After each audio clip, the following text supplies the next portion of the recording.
I don't necessarily respect Nintendo that much. For various reasons, but one of the reasons is all the gimmick shit. Did you know the flipper sense makes a sound when it finds an object related to the current tool? I did. Stop giving me hints. I've mastered you. Let's go continue game. Yippee. But I did like Mario Kart Wii. Or Mario Kart DS. I like Mario Kart Wii as well. It's fine. I remember buying the dumb wheels for Mario Kart Wii.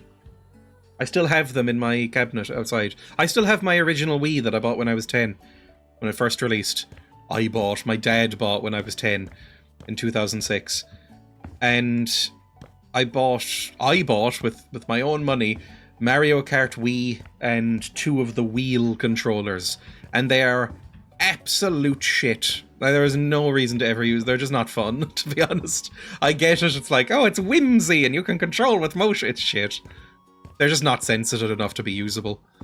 I have the Wii Motion Plus. I remember my mum it's such a vivid memory. When Skyward Sword came out, my mum got me Skyward Sword for Christmas. And then I booted it up on the Wii and couldn't play it because I didn't have a Wii Motion Plus remote. And I remember my reaction was, oh, that's fine, who cares? I'll just get one of them, like, tomorrow or next week whenever the shop's open. And my mum was, like, so guilty. She was like, oh my god, I can't believe I did this. It's like a stereotype. Like, I got you something you couldn't actually use. It's like I forgot to get batteries or something. It's horrible. And I was like, I literally couldn't give a shit. But that just stuck in my brain for some reason. And then a few days later, I played Skyward Sword, and it's fucking dreadful. I don't know if I ever told her that. It's so bad. I wish I hadn't played it. It's awful. It almost soured the entire Zelda experience for me. Fuck, it's bad. I'd rather not have gotten the Wii Motion Plus for it. I sympathize with your mum. She was like, oh my god, I can't believe I've done this. I was like, it's really fine. Don't worry about it at all. I have other stuff on. I wasn't gagging to play this anyway. It's fine. You don't like being reminded that you picked up an item every time? I mean, they kept that going with right up to fucking Breath of the Wild, to be honest.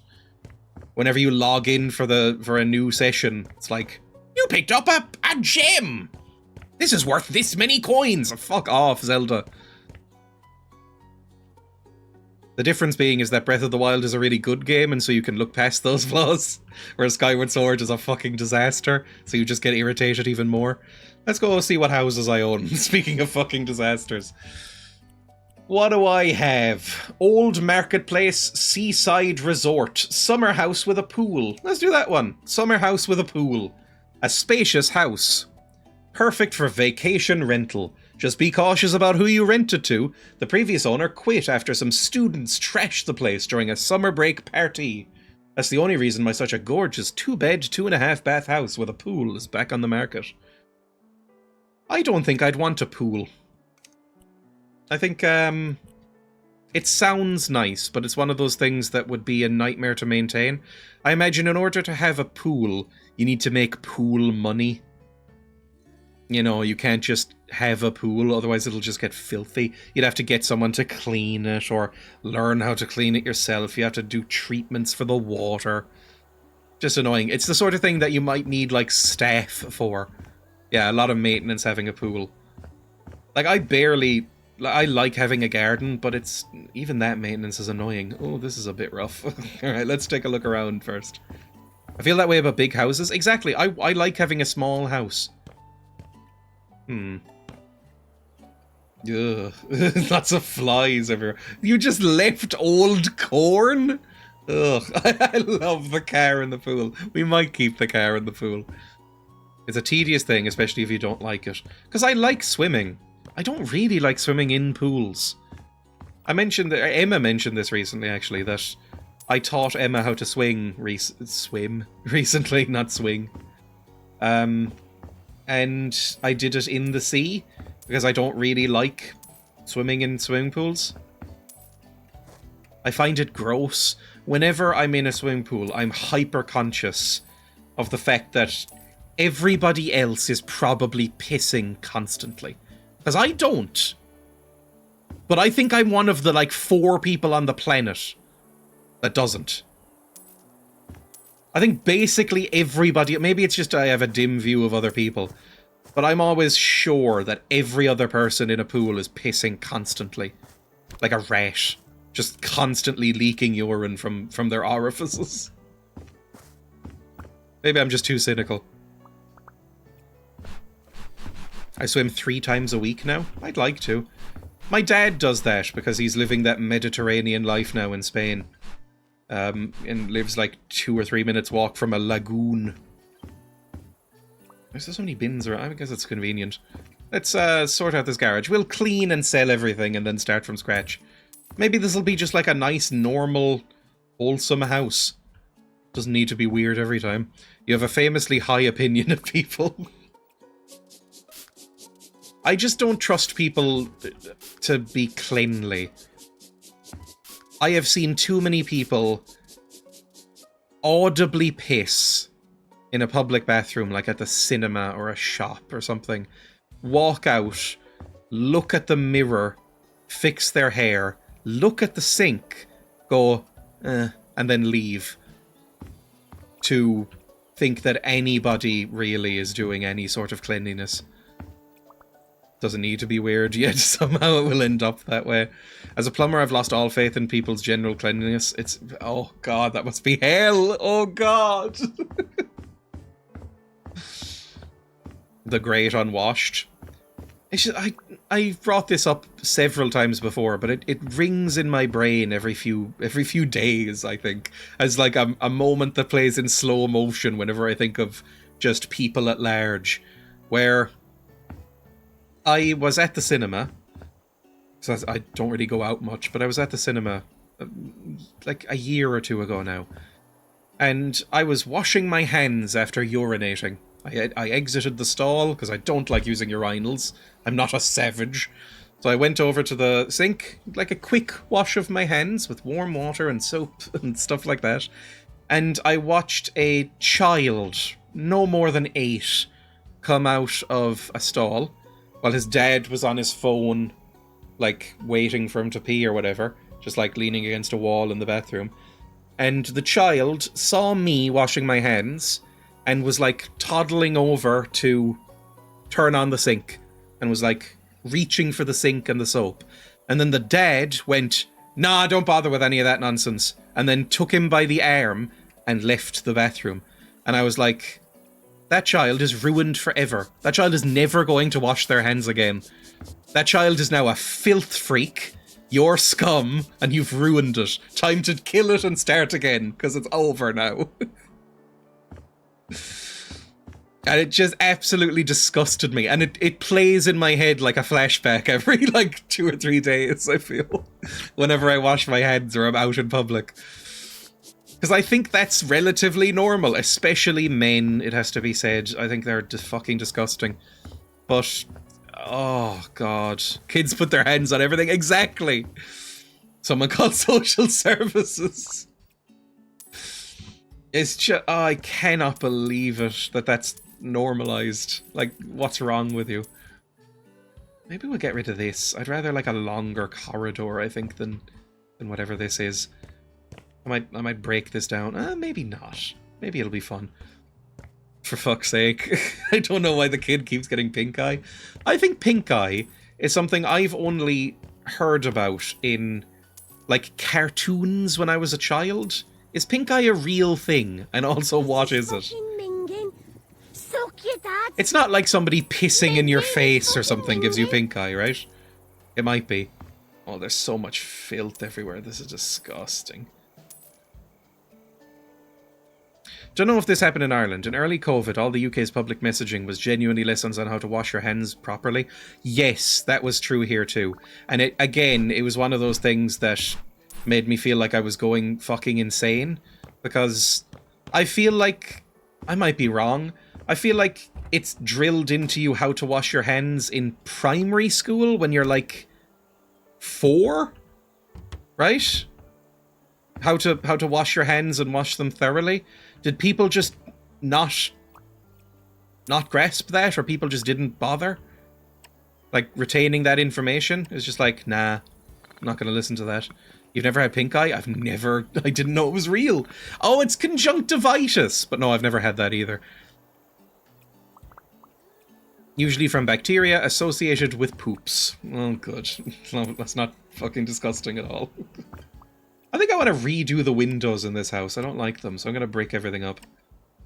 Why does my house projects always start with breaking up windows?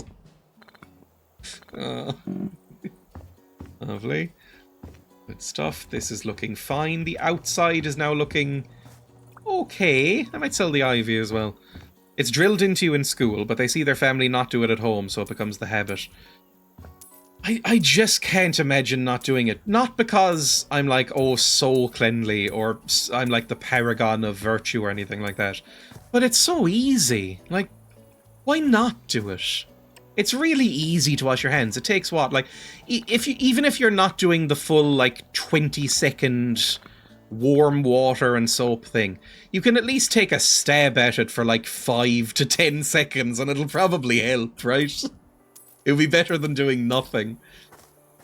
Like, just quick soap, lather, rinse, you know, do that under the water and then just leave. That's something. It takes so little time to wash your hands. And again, I think it's all men. Do you think it's toxic masculinity? Is that why? Because I remember reading an article saying that men, on average, recycle way less than women. And it's because it's seen as unmanly. Is it unmanly to wash your hands? Because if so, we've got to sort that shit out societally. Because fuck me, it's disgusting. Howdy, howdy. Howdy! Sorry, I'm so Texas-coded right now. I've been watching so much fucking King of the Hill. Not in the last couple of days, I've been busy, but so much King of the Hill. It's also unmanly to wipe your ass. Yeah, I heard that recently. That's fucking grim. And you know they're not using a bidet. Oh, there are manky women out there too. I remember reading some sort of interview with like a caretaker or a caretaker union person or something along those lines, some janitor service person, saying that men's bathrooms generally are, like, relatively speaking, they're always disgusting. They're never good. However, when a women's bathroom is disgusting, it's apocalyptic. Like, they'll just fucking smear blood on the walls and shit. Like, it's like something went wrong in a brain. Absolutely horrific. I can agree to this. I think that's the rule of thumb. I dated girls in the past whose bedrooms had plates of something left on the floor that was presumably once food, but now is an ecosystem. I believe the youth are now referring to this as girl failures, which does not sound good. Women's bathrooms can be foul. I guess they produce more stuff. Like, men, generally, are just producing, you know, 2 waste products if they're going into a bathroom.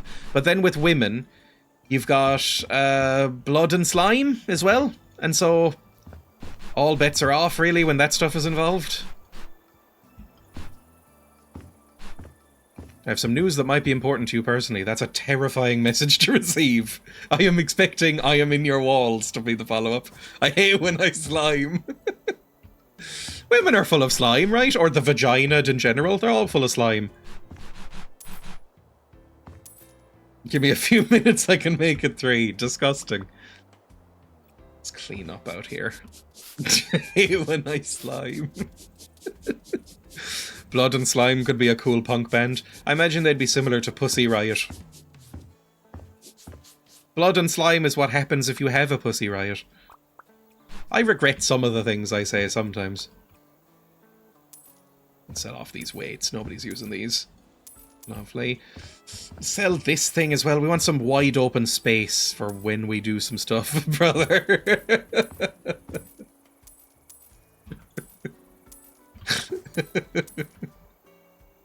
Sell these dead plants. Don't want any of that. Sell off that door for now. Oh, this is fucking horrible. Everything's dead. Don't say the snail thing. Don't say the snail thing. There's a German punk band called Slime. Oh.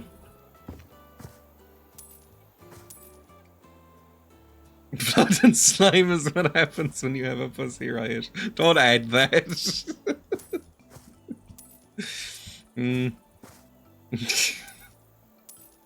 Not as often as you ought to regret. Is this the rowdy teens doing? Like creating some sort of weird campfire? This is what rowdy teens do. I've never been a rowdy teen. When I was a teen, I was very unrowdy.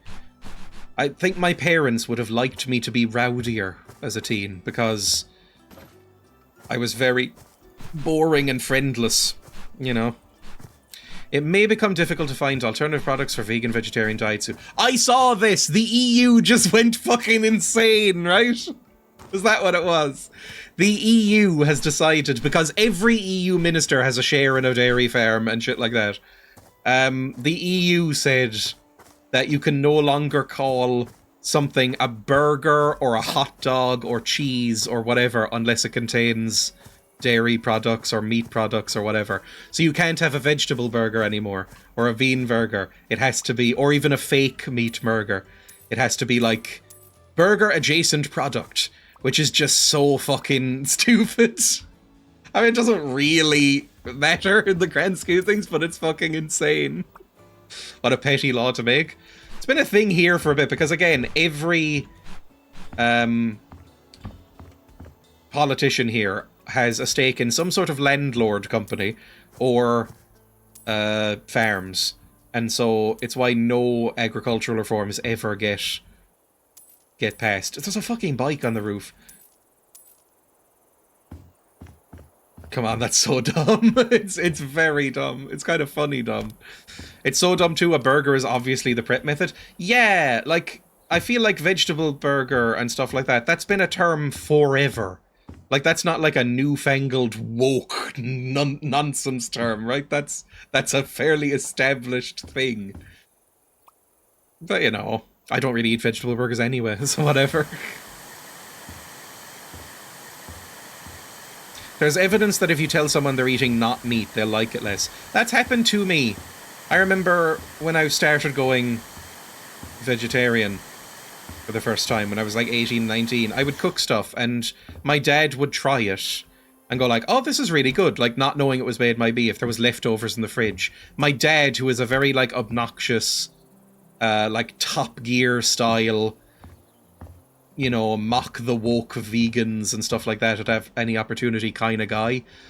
My dad was always like, oh, this is actually quite good. I like this. What's this? Who made this? And then I would say I made it and he'd go, ah, it's not actually that good. I changed my mind. So I've seen it happen. It's a relatively common thing. Make up vaguely offensive terms for the stuff instead. Like, vegan burger becomes anti-slaughter capitalist bother. A burger that won't give you as much cancer. Tofu or veggie, whatever, is still technically a burger, right? Apparently not now. It's now going to be a burger-style tofu product or whatever, which is just slightly off-putting. I guess that's the point. It's like, I remember when I was voting in the last general election, I was looking up, like, Green Party members to vote for, basically. And I was like, who should I vote for?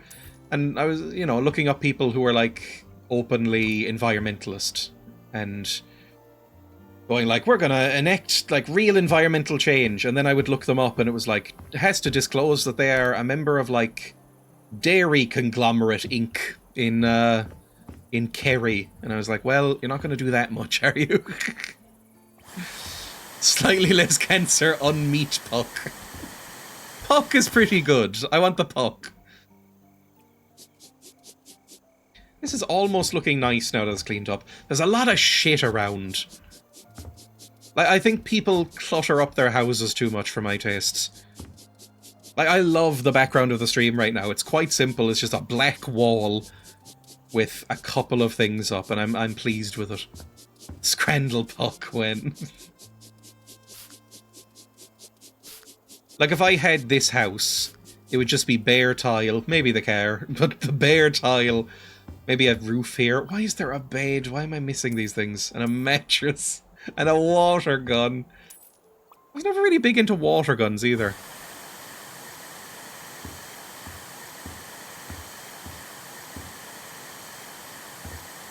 Yes, this is the thing. The producers of meat and meat alternatives are often the same companies or same owners, and they're not too happy about it either. It's all about appeasing, like, farms, basically. So it's like people who sell and have stakes in massive cattle farms and dairy farms are the ones who are actually pushing all of this. It's not even the companies a lot of the time.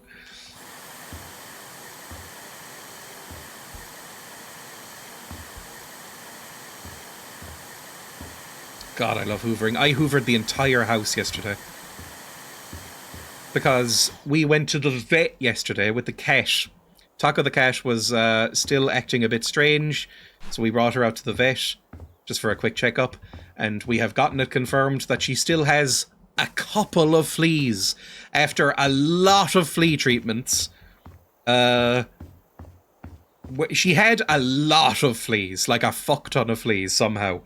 We got rid of most of them, hoovered, steam cleaned everything in the house, then did the same thing again, then did the same thing again. This is now our 4th round, and she still had a couple of fleas when we brought her to the vet.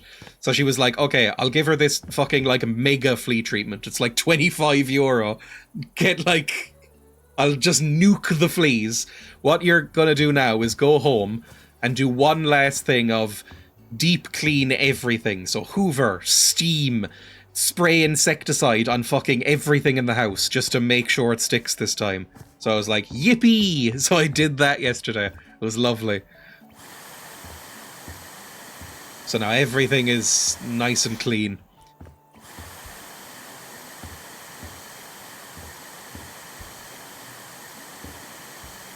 But I got to hoover, which is always nice. Or vacuum, sorry, if you're international. If you're from the international community. You can treat the floors with borax and baking soda. I don't know what borax is, but I have baking soda, I think. It'll kill any flea nits or things like that in the carpet. Taco's lovely, but she does seem stubborn. Bread, fleas, she likes what she likes. She fucking loves bread. Hoover is a president. I do actually, for the first time in my life, have a Hoover branded Hoover, because it's completely genericized here. But I'd never gotten a Hoover before. Vacuum cleaner. It's just default here. I'd seen how an Irish presidential hopeful was caught out when it was found that due to a bank error, they'd gotten a few €1,000 from a previous tenant. Yep. Despite the person sending many, many letters attempting to reach him, and even going to his parents' house, claimed, I was never aware. He withdrew his candidacy. Yep, it's fucked. Like, the presidential election is very, very, very soon. Like, within the next couple of weeks. And I don't even know if I could even name them, because, like, what it comes down to is, I think the voter turnout will be incredibly low, because I don't know if I'm even going to bother voting, because the President of Ireland doesn't do anything. They have no political power. Like, it's not even like a snide, like, it's not like they'll do anything cool.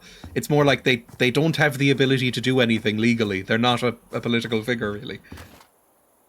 So I don't give a fuck who the president is, as long as it's not, like, some fucking insane racist. Now, some of them might be. Maybe I should vote. Can you go in the bin? Fuck off, whatever. Current one should put up his dogs as candidates. Everybody likes Miggledy Higgins, the current one, but he's, I think, on death's door. I mean, he looks fine and healthy, but he's like 90. He's not going to last long. So, he's... I don't know if there are term limits for Irish presidents. I would assume there are. Are there? Hang on, I'll check this up. Are there term limits for Irish presidents? Again, they don't fucking do anything. Why would they bother? President of Ireland term limit. 7 years. Alright. And they can't serve more than 2. Fair enough. So he's been in for 14 years. How old is he now? Miggledy Higgins. He came up. He is 84. Yeah, fair enough. Anyway, let's go here. Back to the game. I saw a video about a lady running for Irish president. She was playing football like a pro. I think both the frontrunners are women. I don't know their names, but yeah. I mean, we've had 2 Irish women presidents before. It's not like a big deal. It's not like if this was like prime minister, you know, like the one that actually matters, that where they can actually fucking do anything. So this would be our 3rd, I think. It's a fine looking office, isn't it? Let's clean up this. Everybody likes Michael D. Higgins because he's soft-spoken and has kind of a granddad vibe, writes really terrible poetry that everybody can kind of roll their eyes at, and cut his own pay quite famously. Like, he's a socialist, and when he got into office, he went, "This house is too big, and I get paid too much. I'm gonna slash that by half for both of them," or whatever. He either cut his wages by 1/3 or half, and everybody was like, "Oh, that's nice." So he kind of got everyone on side quite early, basically. Everybody was like, "Okay, we like you." Hobbit president. Yeah, basically he looks like a hobbit. And has, like, big dogs, and people were like, "Aw, you're charming." I don't know anything about his actual political career. He was in the Dáil. I have no idea. I hope he lives another 20 years.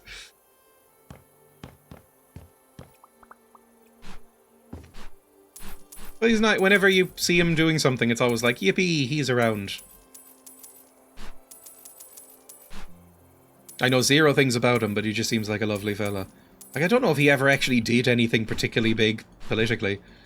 It's just like people like him. Because anybody can kind of run.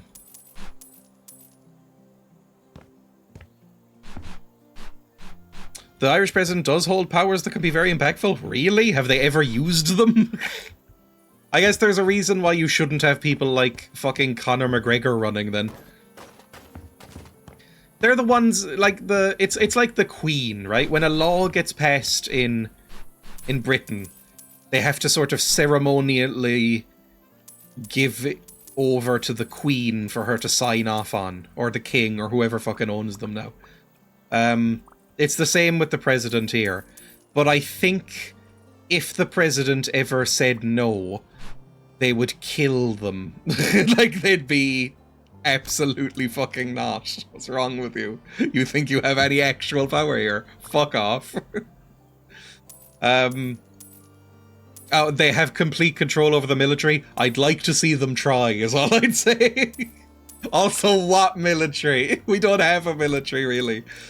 Oh, we're a neutral country, which means our military consists of like 15 guys who get sent over to what's it called?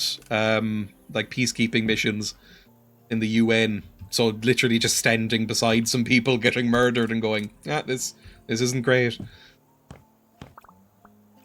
Also appoint judges and other officials. That one might be true.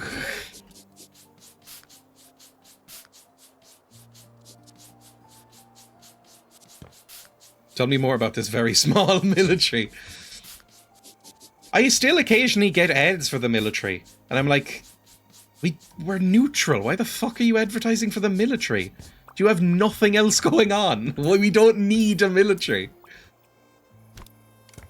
Very occasionally, a politician here will suggest, like, spending more on the military, and the response is always people going, like, "Are you fucking dumb? What's wrong with you? Shut the fuck up." Have you seen how small we are and shit? Yeah, exactly. I think I saw y'all were talking about buying your first set of planes for an air force. Why would we need an air force? What's wrong with you? If the adverts are anything like the drink driving ads, I would love to see them. You should invest in some top-of-the-line air defense. Pretty much keep it at that. You're an island. I mean, it's already annoying that we let fucking Americans refuel at our airports and shit like that. Like, Shannon Airport lets the American military refuel here. Fuck that! That's not very neutral. Fuck them. I don't want them anywhere near here. Restrict the air... Get some surface-to-air missiles. That's all you're allowed to have.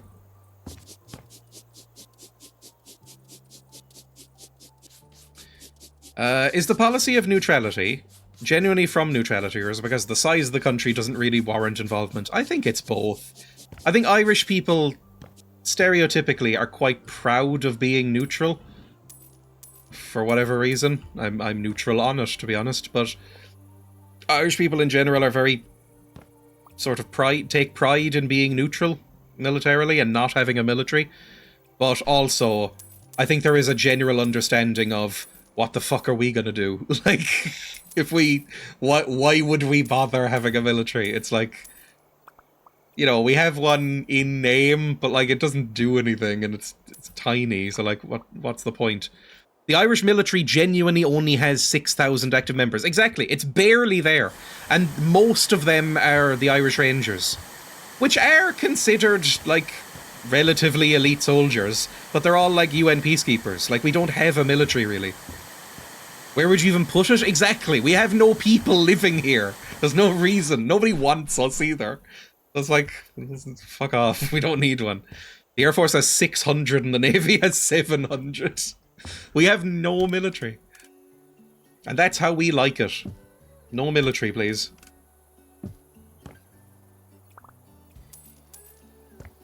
Nearly done cleaning this room. It'll be done eventually. You could barely crew 3 ships. My dad, at one point, just out of college, got offered a job with the Navy. Like, doing IT work on submarines. And he was like... Genuinely, he was like, I didn't know we had submarines. and I think they were like, oh, we rented one. The US Army probably has 20 times as many soldiers identifying as Irish than the Irish Army has, likely more. 100%. There's probably a lot of people who are like, I'm Irish. Do you know my grandma?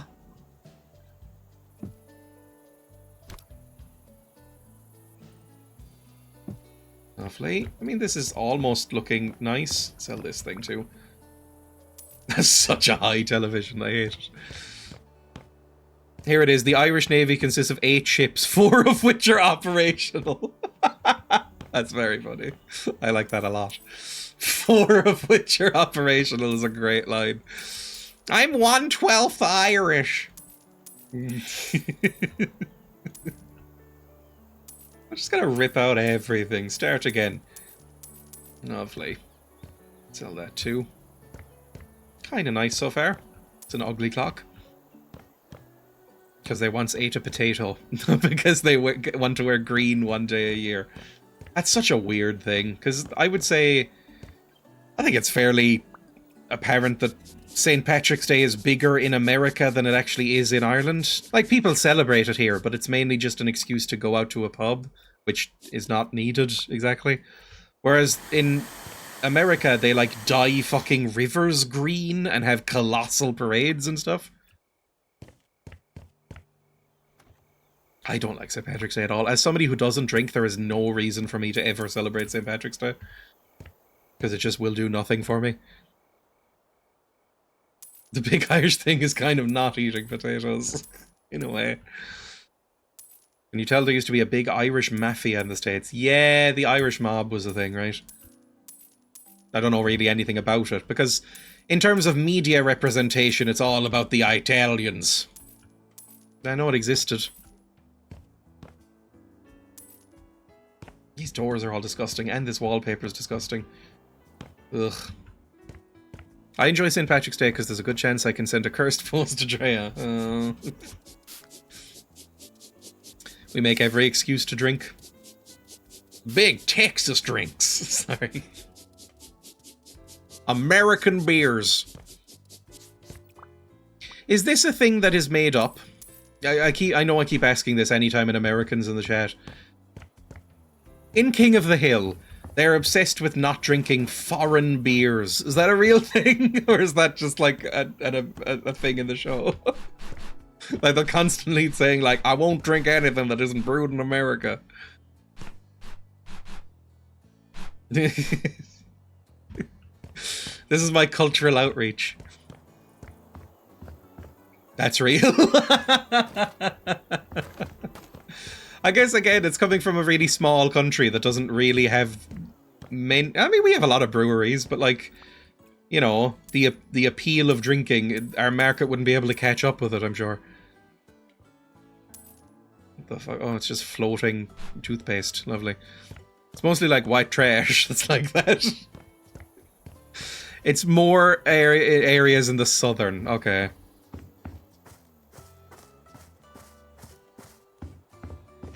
Do you send those text chains that's like, it's Saint Daddy's Day? Ooh. What is this? Is this some sort of Dom holiday?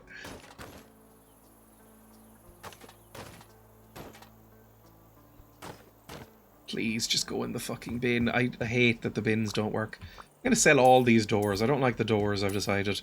I don't even know what I'm gonna do with this. Sell that, sell this. Sell that. Just sell everything. I don't like any of the windows. I don't like any of this shit. Sell everything. I hate this house, I've decided. It's disgusting. Yeah, I'm gonna demo everything. Maybe I'll just get rid of all the walls here. Make a fully open world house. Open world house. I'm fucking cooked. Open plan. Oh my god. My house is open world. Oh my god, what the fuck is this? Happy... I mean, I don't even know how to read it. Happy Sluts Patrick's Day, you sexy Irish potato. If you're looking to get lucky and have Daddy's shammercock in your pot of gold tonight, make sure you don't wear green, so he can pinch... I have to zoom up. So he can pinch you all over. Be sure to send this message to 10 of your luckiest potatoes. You'll never get to Catho lick Daddy's snake again. I can't say I've seen this before. Need you to record a horny reading of that and make it a sub-alert. I haven't recorded a horny reading of anything recently. I haven't bothered making any, like, audio ads. I stopped bothering playing them. Perfect time, then. Be a fun raid message. No windows. Fuck it. You should do those Zillow Terrible Houses streams. Seems you'd have opinions. I mean, I don't really have... And maybe I do have strong opinions on interior design. I don't like having belongings.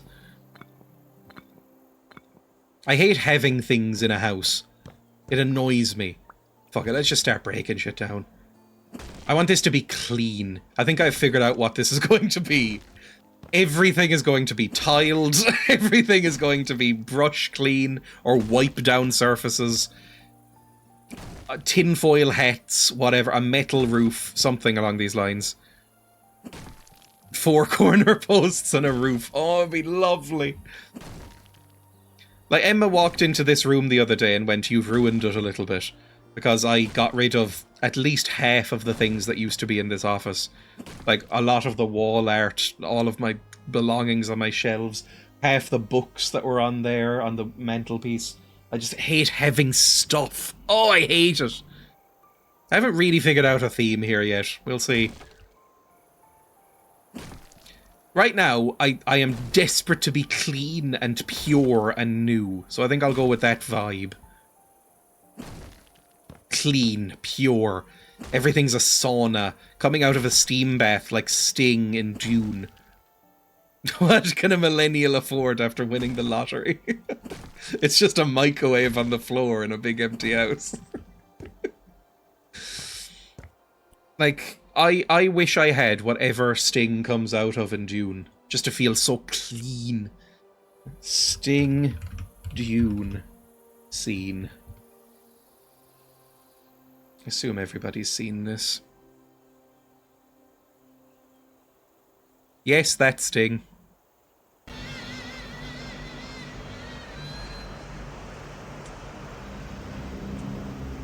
I want to wake up like this every morning. And I want to just look out on a grey, tiled expanse.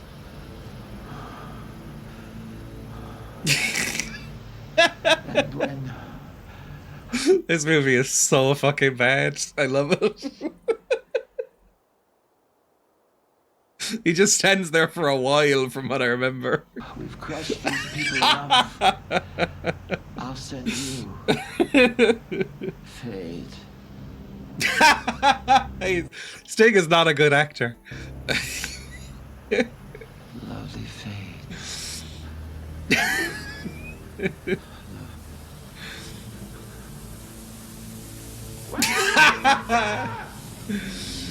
I, in general, do not think Denis Villeneuve is as good a director as David Lynch.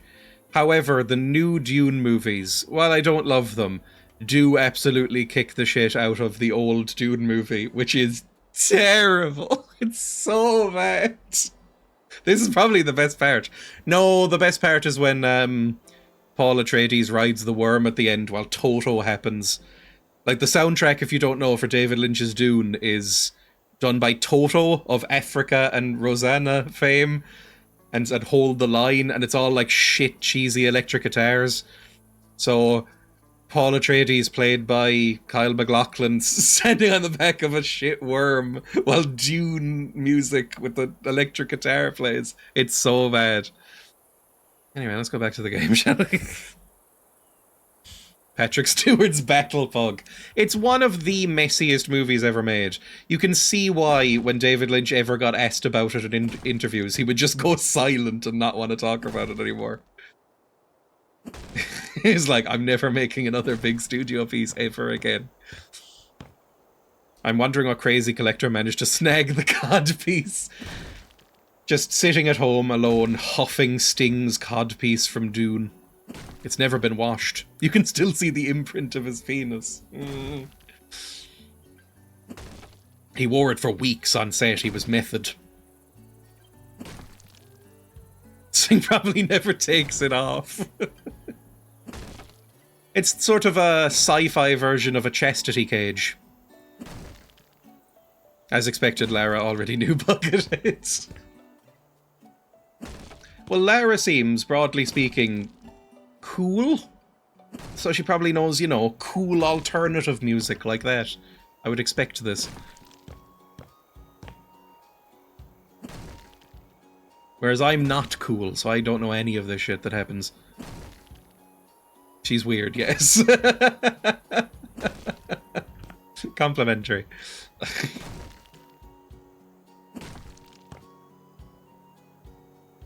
Oh, I'm already happier now that some of these walls are down. Oh, look how open. Look at all this room for activities. The one thing I quote from Step Brothers constantly. Have we as a society all agreed now that Step Brothers was really bad and we can stop pretending it wasn't?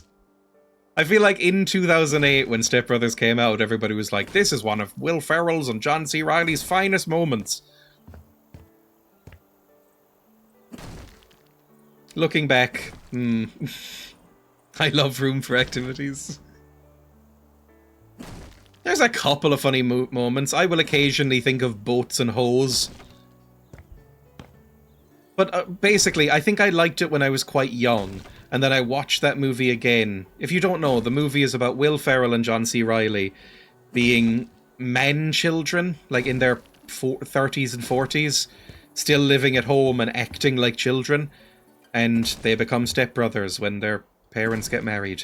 And as a child, I think I was like, hee hee hee, they're acting silly and they're adults. Because I was 12 when it came out. Watching it as an adult, it filled me with a deep sense of anxiety and shame. I found it upsetting, the whole thing. I really didn't enjoy watching it. I was like, can you fuckers grow up, please? You're giving me, like, you're making me upset. I'm gonna expand this wall out. Nah, it won't really fit with the roof, will it? Fine. I don't know why this ends here. I might fill this border in more later. Got a twinge of it when you glanced over the vastness of your handiwork then. Oh, yes! Now break down these walls. No windows. I don't really like windows either. I like windows in Rust, not in real life. Like, I have a huge fucking window next to me. This house used to be a shop, I think. It's huge! It goes from the ceiling almost all the way to the floor. This window is huge. And has like a really big sill that you can sit on. And I find it annoying.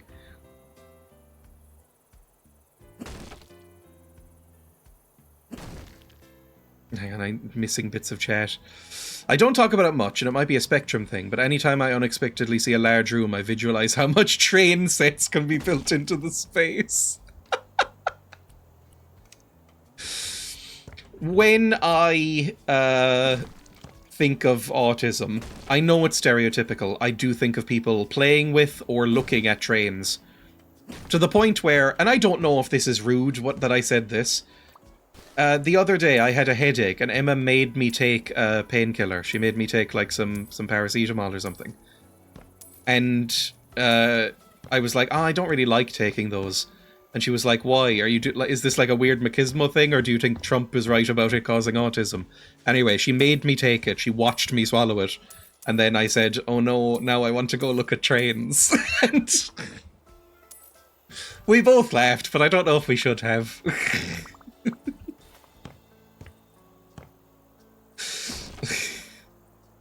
I don't actually get it, and I don't like trains altogether much, but there's something to it, I must admit.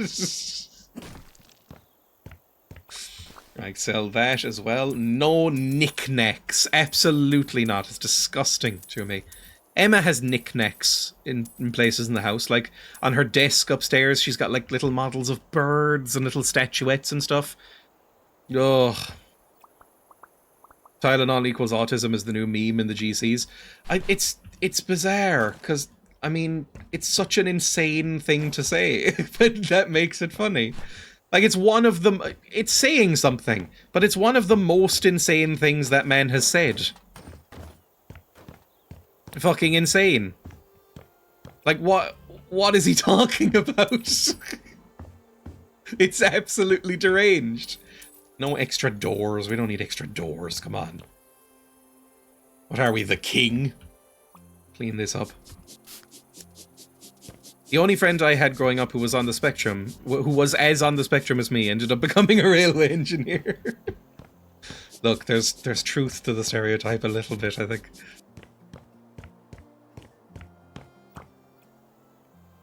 Thinking kitchen for the yards and a few stations toward the garden area.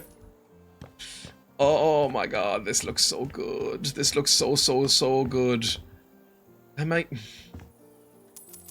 get rid of everything. I'm living like a Howard Hughes-esque lifestyle. I'm Hughes-maxing. Is that a thing that people say? Maybe.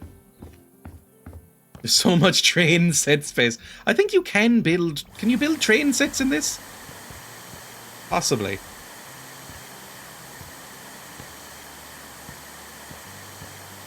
Yes. Okay, now. That goes here. We break this up. Nuki vibrating with possibilities. Every time I say the username Nuki out loud, I do think of the movie Nuki. Which, if you don't know, is an infamous rip-off fast follow of E.T. And I say infamous because it's one of the worst movies ever made. It's absolutely fucking horrific. And I reference it more than I should, I think. Hang on. Can I get a trailer for Nuki? No, not Sting and his metal thong. I want Nuki movie. Nuki, that's it. With a U. Nuki. We finally watched Nuki. Red Letter Media. Nuki trailer.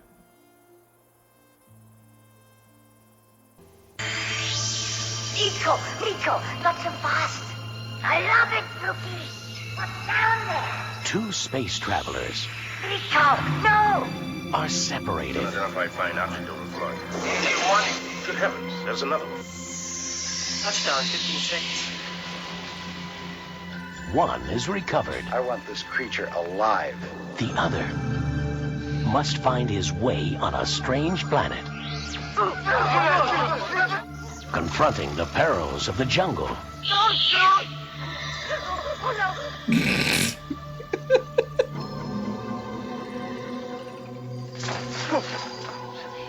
And finding two friends along the way.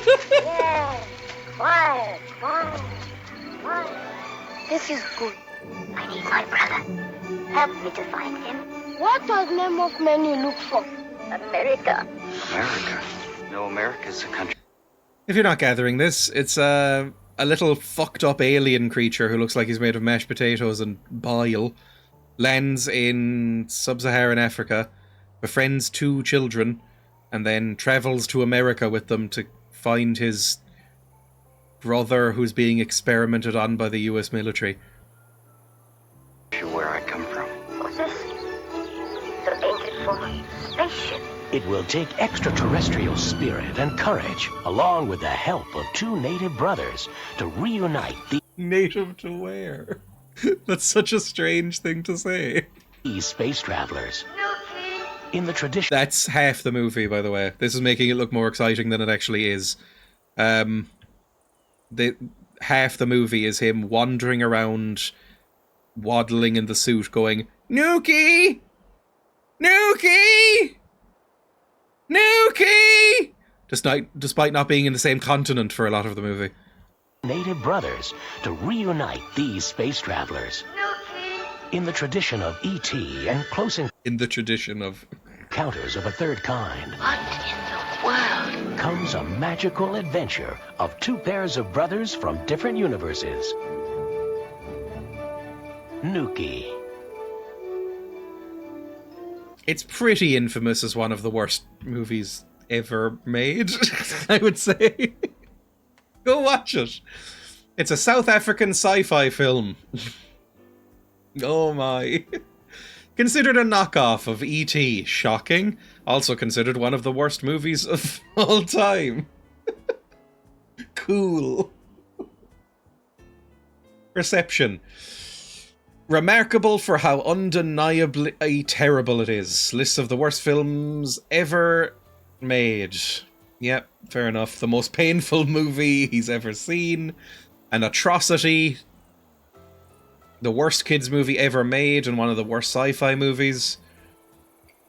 Anyway. Came out 1 year after I was born, too.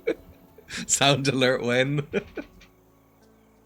Mac and Me also on that list. Yeah, I would say this is worse than Mac and Me.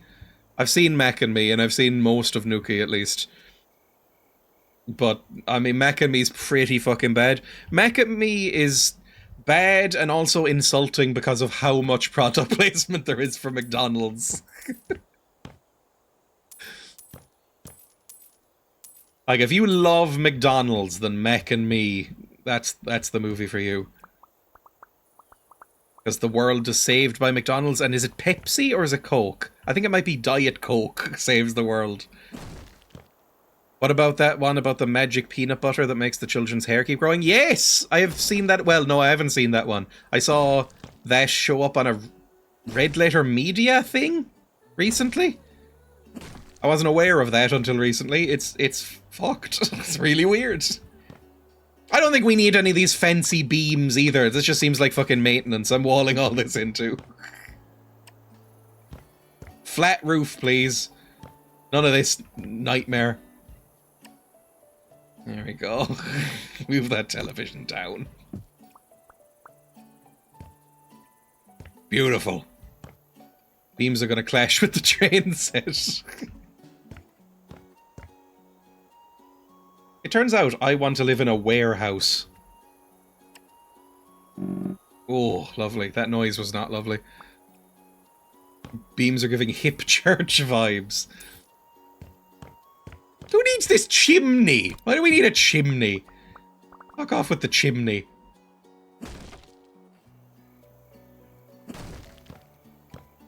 Don't break through the wall. There we go. Lovely.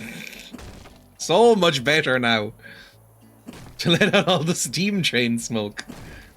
Lovely stuff. Oh. Now it's coming together. Don't need fans. Brick up this. It'll just be a wall.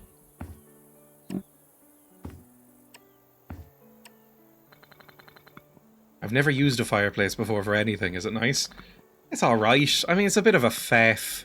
Like, I have a fireplace here. I have a fireplace within arm's reach of me. I am now touching a mantelpiece of a fireplace. It's right next to my desk. It's just a bit fucking much. Yeah, we moved on as a species for a reason. Like, it's just kind of annoying to keep stocked and light it up and keep it flaming. It's I don't enjoy it, to be honest. You know what? I am going to extend this house. Why is that knocked down? Like, I wouldn't say you're really missing anything, unless you are one of those people who really enjoys cozy mexing. If you're into cozy mexing, you need a fireplace.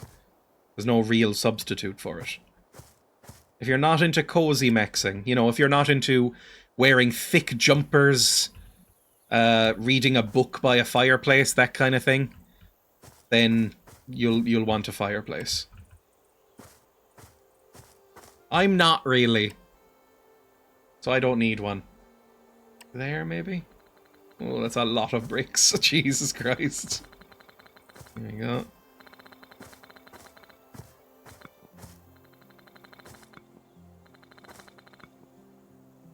It's kind of working. Cozy mexing is huge.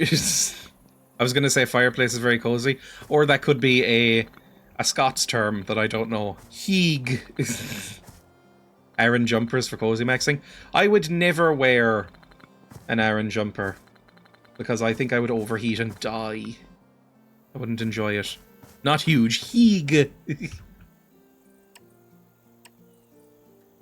Danish? Oh, it's Danish. The Danish thing. I'd never heard of this. Heeg. In my head, it's a cold outside thing, and it doesn't really get cold here. Oh, that sounds like a nightmare. I'm so looking forward to it being cold. Last night, I was playing some video games with some dear friends of mine. And for the first time this year so far, my hands got cold at my desk. And I had to warm them up by going like... I was so happy. I was so happy. I was like, it's happening! Yippee! If I break this down, I can sell it. There we go.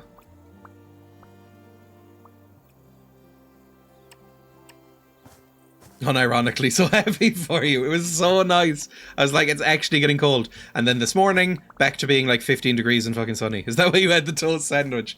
I will reveal I was playing PUBG with Skiffy and Two Kings Mikey, who are in the chat right now. And while playing this strategic high-octane shooter, I was eating some toast and quietly listening to Gordon Lightfoot just in the background. I didn't do very well. Right, lovely stuff. And now I can demolish this as well and widen the room. Oh, it's going to be lovely. I need a roof? I do need a roof. Hang on. There's no ceiling here. Looking forward to Hovel season.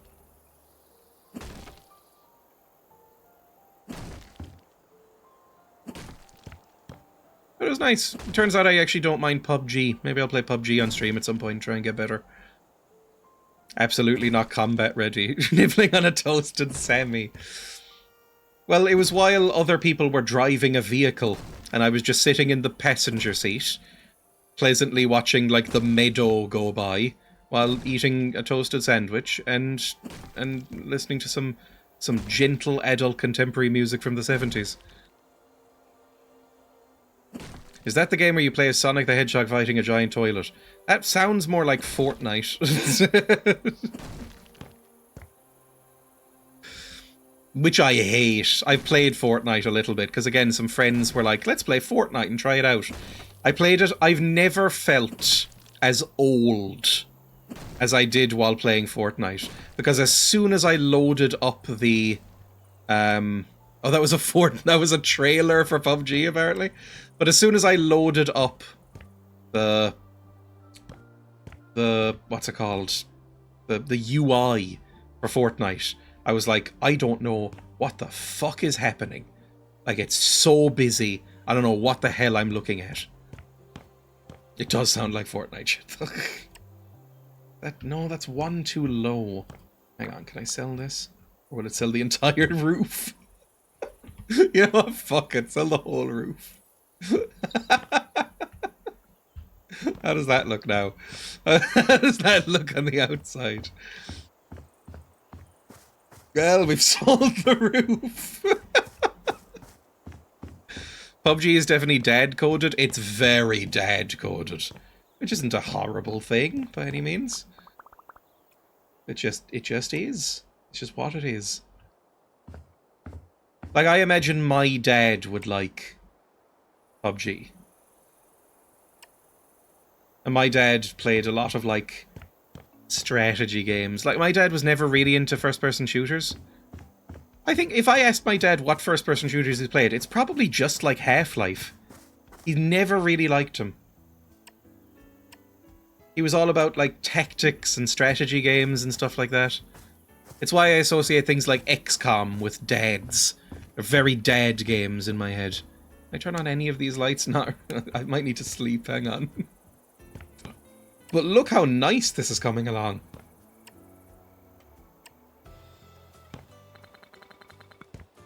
Like, in my head, when I think of dad games, StarCraft, XCOM, any RTS really. Anything that involves staring at a spreadsheet-style map for hours on end, like Civilization. Or any of the Paradox shit. All dad games. Maybe I'll widen this out too. Make it just like a full-on square. Can I not sell this? I can. Look at that. Fill that in, please. I feel attacked. I'm not saying these are bad games either. It's just that these are games that my dad loved. Like, I've never seen anybody play StarCraft but my dad. My dad loved StarCraft 2. And so, in my head, that's a game that only dads enjoy. Which is obviously not true. It's a very popular game among other aging communities. Dad gaming to me is Subutio, which I have never heard of. Battleships and How's That? I've heard of one of these things. I know what Battleships is. My dad was slightly into, like, board games. I'm assuming these are all board games. But, like, you know, he was kind of into Risk. And he was into, like, some, like, Steve Jackson shit. He really likes Illuminati by Steve Jackson games. He likes Munchkin, I think, as well. You know, that kind of thing. I fucked StarCraft 2 up. I probably should have been doing this from the inside so I could get into my own house, but we can put down another door. Hang on, where's the front door? Front door, please. What's the nicest, like, low-key front door? Like a wipe-down tile door. Disinfectable. That's not glass. Not that there is a good Steve Jackson game. Shit Steve Jackson games. I haven't played enough, really. I'd liked Illuminati okay. It goes on a bit. Maybe just this? That's nice and clean. Can I change the material to, like, plastic? White plastic. Base A. Glossy plastic. There we go. Matte. Not glossy, so it's nice and shiny. White and white. That's pretty good. Give me a plastic front door. There we go. Lovely. Just hopping over the lip. Hang on. Should probably move that down slightly. I put that there. Yeah, there we go. That's a bit better. Lovely. I don't really play board games in general. Like, in my head, board games are for two types of people. 75-year-olds and 35-year-olds with waxed mustaches and very little in between. But that's, you know, that's stereotyping. Board games can be for everybody. I have a couple of friends who are into board games, so I've played a couple of them that I've enjoyed. But the thing is that when you have a friend who's into board games, and this is not true for every person I've played board games with, but a lot of them, they'll introduce you to a cool board game, but it'll be usually relatively complicated, right? And you'll need some time to learn the rules. And then you'll go, oh, that was cool. I feel like after playing a couple of rounds of this, I now understand the rules and I'm ready to play again. And then you will never play that again. Because the next time they come over, they'll have a different one. And they'll go, this one's cool as well. Let's spend a while going over the rules of this one. And then by the time you learn it and are comfortable playing it, we'll move on to another one. It's not always, but it's happened a few times. I used to run a board game night at, and this will surprise you, a hipster coffee shop in Norwich. I am neither of those things, no.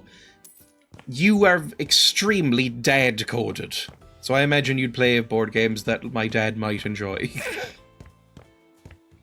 I think we're ready to start decorating. This is perfect.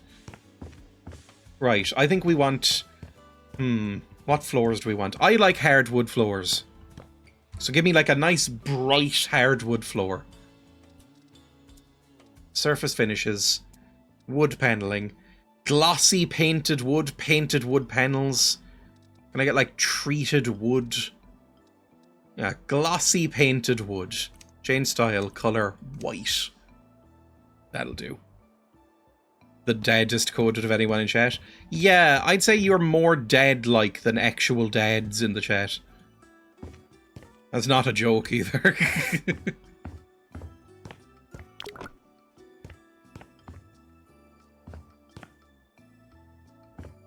No, Sarah is.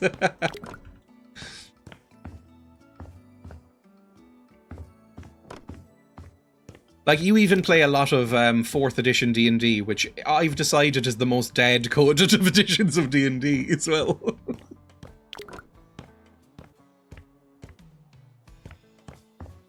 Upwards is like Scrabble, but you can stack letters on top of other people's. I like Scrabble. I know that's like, if you talk to someone who's into board games, and you mention one of the ones that you play as a child, like Scrabble, then they'll probably turn their nose up and go, ugh, fucking infant. But I like Scrabble. I enjoyed it. It's kind of the only one I played as a child, like, of those, like, classic child games that I did enjoy a lot. Like, Monopoly is shit. Even if you play with the proper rules so it doesn't go on for, like, 5 hours. It's still shit. It's a terrible game. Don't play Monopoly. There are better things to do with your life than play Monopoly. This is coming together really well, by the way. I like Connect 4. I didn't mind Connect 4, I feel. I was shit at chess, but I did play it occasionally. My dad, and this will shock nobody, my dad had like a pseudo Dungeons and Dragons themed like ceramic chess set when I was growing up that was on the wall. So I learned how to play chess using that. And it's fine. I'm not good at it though. Like, I know the rules of chess, but no strategies. So it is kind of just me moving the pieces in a way that works until I lose. Oh, and I like Uno. Uno's fun. Uno might be my favourite, actually. Even though Uno's barely a game, let's be honest. Uno's like the card game version of fucking Ludo. It's barely a game, but I do find it fun. I love Scrabble, but I'm stupid and don't fare well. I'm sure that's not true.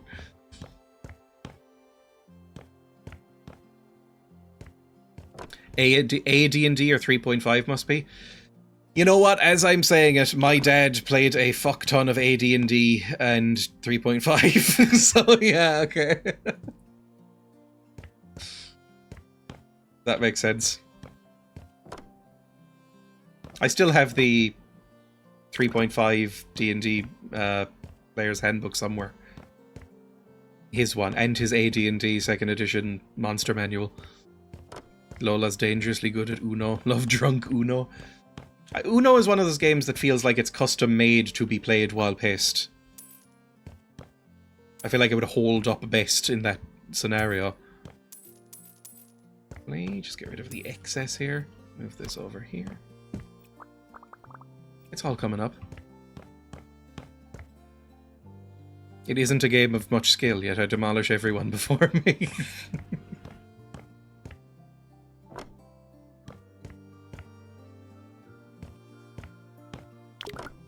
Shit superpower. Let's do all of this in white. Oh, this looks so much nicer than it did. It kind of looks like you ripped everything out of an LD. But I think I'd like to live here, unironically. Let me buy some more flooring, please. Yippee. Good stuff.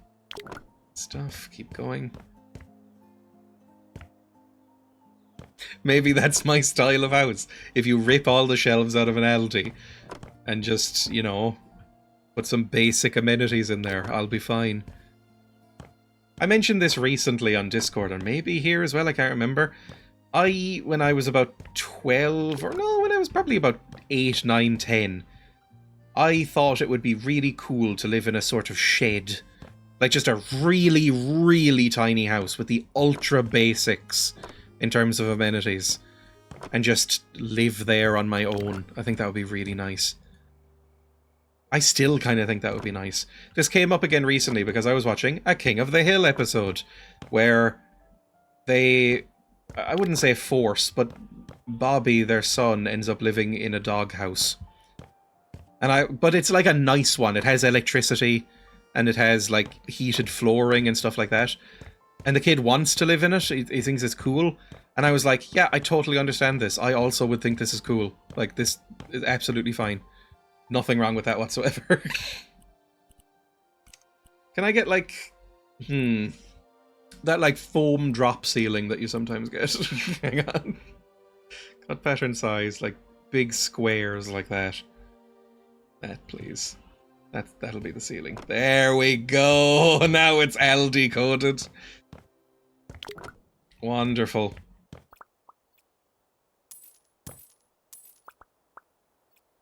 When I was 20, I lived in someone's detached garage for $250 a month, and it was so nice. I remember genuinely considering doing that as well in Cork, because it was the only thing that was affordable. And I was like, nah, I have like a spouse. I can't be living like that anymore. I did that in France, essentially living in a backyard shed that they put a shower into. It was great, but not so much in winter. I would need a shower and a sink and a couple of other things, like a hob and an air fryer. That would do me for cooking. I wouldn't need much more. And like one of those fold away like Japanese carpet beds, that would do for me as well. Some reeds, I don't know. I have very low maintenance tastes. Dreya ripping the carpet out of the back rooms to make it cozier. Yeah, I'm not a big fan of carpet. I recently put a carpet in my office. I'm on it right now because the hardwood was getting fucking shredded by my office chair. So I now have a little grey carpet. Of course it's grey. I have a dark grey carpet that sort of like adheres to the floor under my office chair, so it's quieter and, you know, also helps with soundproofing, I suppose. But the rest of it, I don't like carpets. I have carpet tiles in my bedroom, which I really dislike. Because it makes my bedroom look a little bit like an office. Like a corporate office building. But when I moved in, the carpet that was there, like the house had been semi-abandoned for years and years and years and years. The carpet that was there on the upstairs level was fucked. Like, it was water damaged and just wasn't really salvageable. So we ripped that up. And as I was ripping it up, I was like, ooh, this is lovely hardwood. Why the hell was this carpeted? This looks amazing. And then it became apparent why it was carpeted, because as I was like, as both my dad and I were standing with our hands on our hips going, this is lovely. This floor is so good. It looks like a hipster's loft. It's so nice up here. It's like old hardwood. And then my foot went right through one of the beams and I went, ah, I see. So we had to re-floor it, and we just did it really cheap and then put carpet over it. Because I was like, I'm not spending much fucking time on this. I couldn't be bothered. And I'm not buying a new hardwood floor. So we just got like basic like chipboard and then put carpeting over it. But it means my bedroom is uglier than I would like it to be. And I'm not redoing it. Because that was a fucking nightmare in and of itself. Although I do have fond memories of redoing the upstairs, because there's one room upstairs in my house. It used to be an attic, I'm sure, like a storage attic. Because the ceilings in this house are fucking low, and it should be a bungalow. But the ceilings are so low upstairs that my dad couldn't stand up fully. Because he is 6'1", 6'2", something like that. My dad's tall. And so I'm very, very small. I'm 5'9". Oh, there's a hole in my roof. Hang on. Fixing a hole where the rain gets in. Stops my mind from wandering. And we're done. But I can stand up and the ceiling in my bedroom comes to here. Lovely. And my dad kept doing the thing that, like, Gandalf does in Lord of the Rings, where he smashes his head off the ceilings and light fixtures in the room. And I laughed every time, especially the angrier he got as it kept happening. Because he'd stand up going like, oh my god, my back is killing me. I'm 50. Or he would have been like 45 maybe. It's like, you know, my back's killing me. I'm middle-aged. Why am I putting a floor down? And I was like, because I'm shit and need help. He was like, fine. And then he'd stand up and smash his head into the fucking ceiling, and I'd laugh and laugh and laugh. Stolen height, feller. 5'9" is not taller than average. You're all just tiny. I've got a lot of tiny people in chat, for whatever reason. I attract people who fearfully look up into the sky when they hear a hawk. Dreya doing small bean ooh-woo bit again.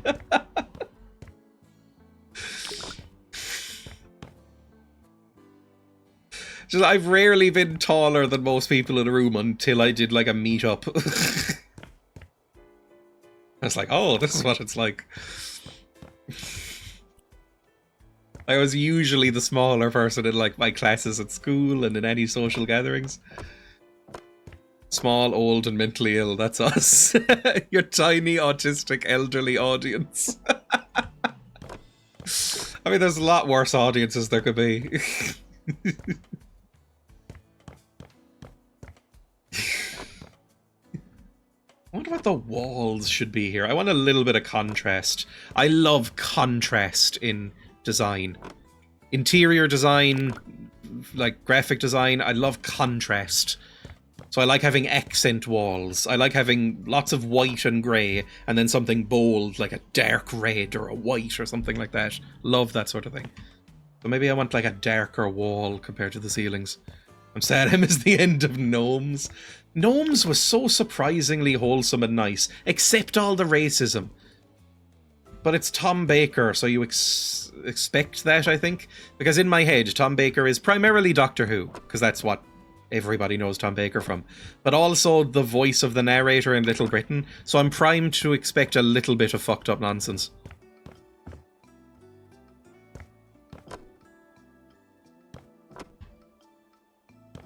Nearly done. Come on. There we go. And here too. Random animal violence and troll torture. The random animal violence was the bit that surprised me the most. That was very odd.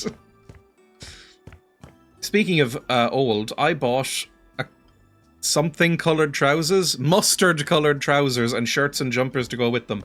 Oh my. I honestly think jumpers are old coded. I don't think I've seen anybody under the age of 30 or 40 wear a jumper in forever, except Emma. No, she's older than 30. I forgot. She's like 33. Like, do the youth still wear jumpers? Might be the most out of touch thing I've ever said. Do the youth still wear jumpers? Right, what walls do I want here? I'm currently keeping half an eye open for some nice corduroy trousers. You can't! Nobody should be allowed to wear them. No! You're not old and you're not from the 1950s. Like, that's what middle-aged people in the 1950s would wear. Or young people in the 70s, weirdly. The youth are now wearing stuff that I wore when I was young. Yeah, it's all baggy jeans now, isn't it? And backwards baseball caps. Or, I don't know, some of you people are quite old. Maybe like full suits. You actually look at people when you go out. Not always. Actually, I tend to... Disassociate is not the right word, but when I go out, I kind of... Like, my eyes glaze and I don't really see anything outside of, like, watching for traffic and stuff. Like, I'm usually listening to either a music or a podcast. And, like, I have had several times people come up to me, like, a couple of days after the fact and say, oh yeah, I saw you the other day and waved at you, but you didn't see me. And I'm like, I don't see anything when I'm outside. I just tunnel vision on whatever I'm doing. Like, I'm off in my own world. I don't know if that's normal or not. It probably is. But, like, I have bumped into people I know and then had to do, like, a double take and go, like, oh, yeah, I do know you. Like, well, I just never even considered it. Surface finishes. What do we want here? Wood, tiles. Tiles. I'd love a tiled house. I want grey tiles. Grey marble tiles on the walls, please. One of us, one of us. In square. Like that. Now that's gonna be good. I hissed at some youths that were giggling at me for being on a motility scooter. Maybe they were jealous because scooters are fun. And they're like, I wish I was puttering around on a cool little vehicle. I don't like how slang from my youth is being repurposed from stuff. Aw. I mean, that is very fucked up, by the way. Some people are incredibly rude. I feel like I was too awkward and shy to be rude when I was a kid. Like, the thought of speaking to anybody, even derogatorily, for a second as a child would have filled me with genuine dread. Like, I would have had some sort of nightmare about it. Street toughs. Some punks. Oh, we're gonna need a lot of fucking marble tiles. I'm sure this house will sell for so much money. We'll recoup our losses. People are shitty, I don't get it.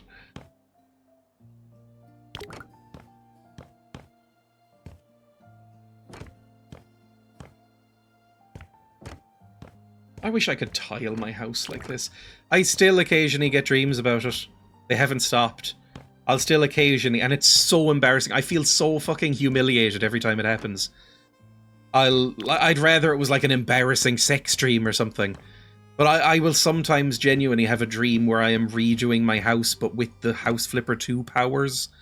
Like, that I'm sort of floating above in third person. And, like, retiling my bathroom and shit like that. Like, really, really quickly and cleaning really efficiently. It's like, that's fucking sad. That I'm not that old and boring, am I? And the answer is yes, I am. But it would be an actual dream. Like, it would be a superpower I would genuinely consider.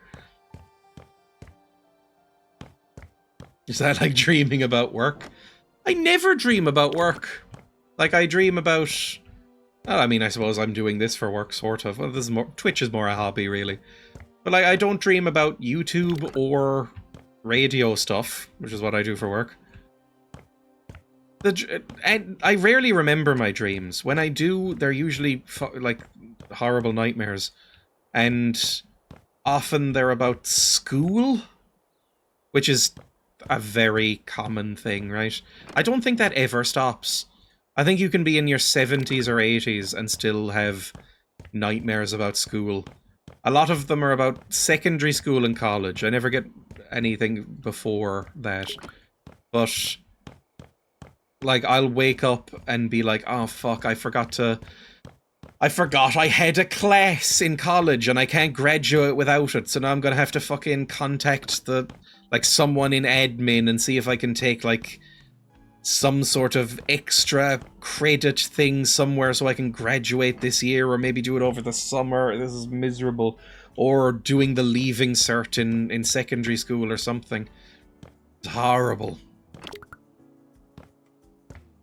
I've had dreams where I'm just replacing some menial plumbing part or thing. That sounds nice enough. I imagine I would hate being a plumber and that I would be absolutely shit at it because it looks really fucking difficult. But some of it, the absolutely routine stuff, looks kind of nice to do once in a while, as in just like zone out. I constantly dream I was at school in my 20s, then in my 30s it just stopped. Well, let's hope for me. Late 30s and I never submitted homework in 1996, and so everything I've ever done has been invalidated.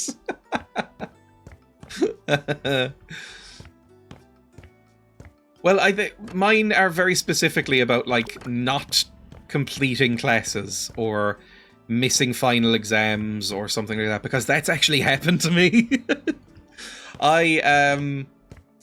I suffered extremely bad anxiety for quite a lot of my life. It's better now. I'm on medication and went to therapy for a while. But, like, unbelievably extreme, like, crippling anxiety.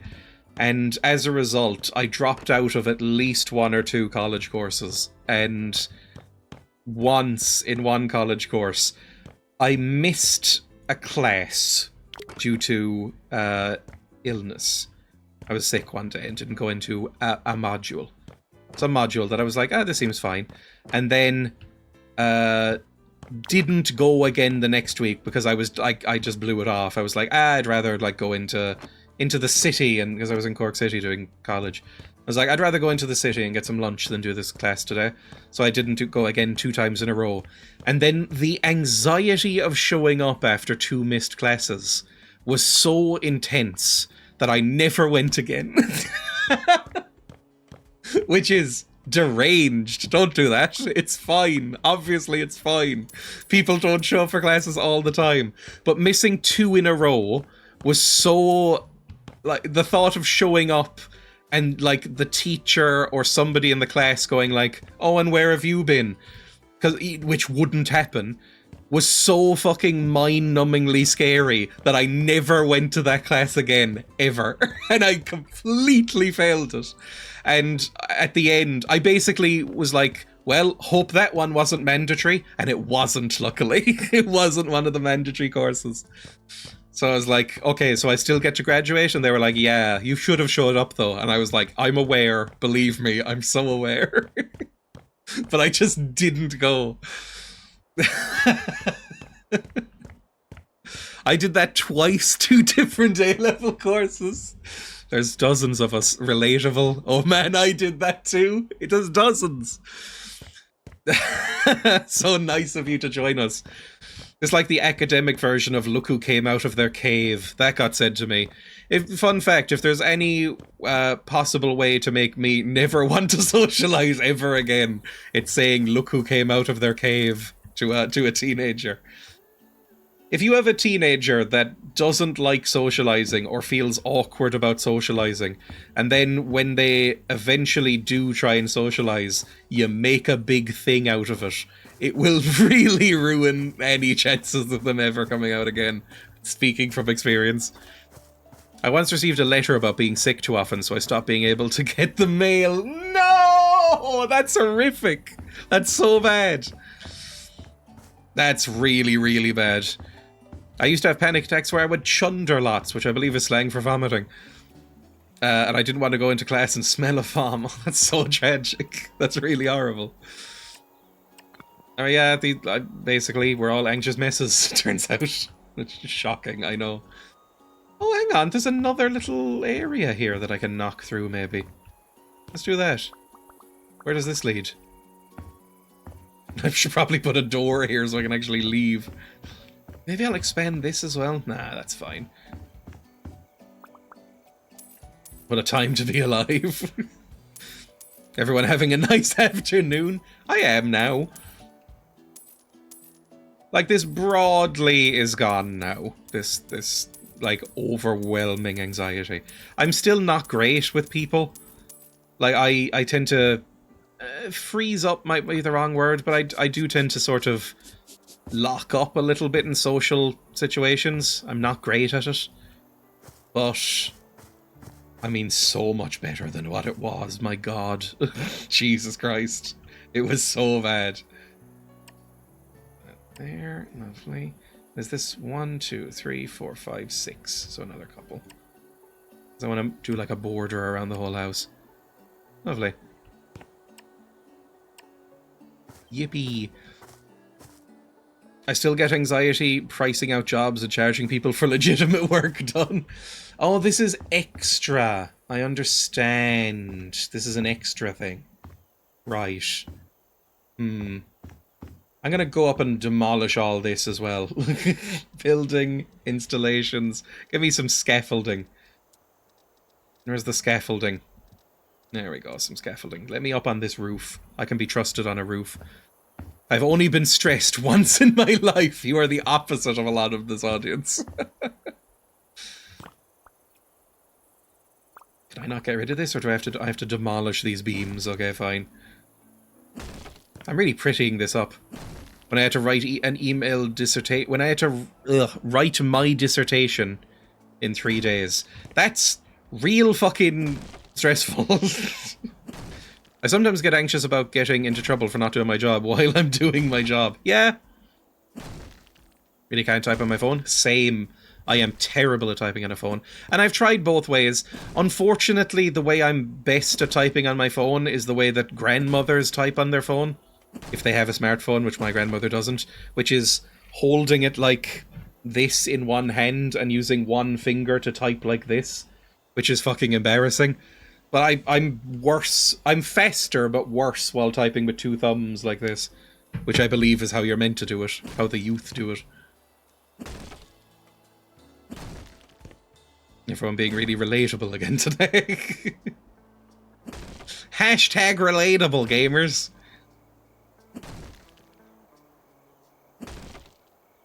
There was one streaming community I was part of, and they set up a TeamSpeak server. I joined it but stayed on mute for days, not wanting to make a sound. Half the reason I started streaming was to get over it all. Oh, I'm kind of the same. Like, I think streaming did help, genuinely, with this sort of thing.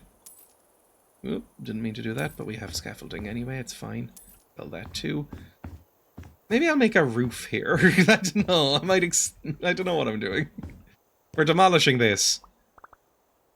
Who needs a chimney? It's a ridiculous luxury. You have such a specific target group.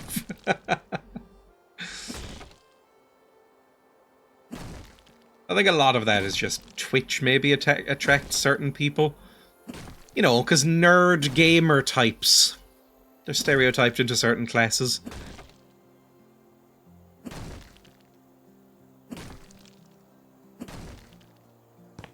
It's gonna fall. It's not gonna fall. Oh, it's like Minecraft.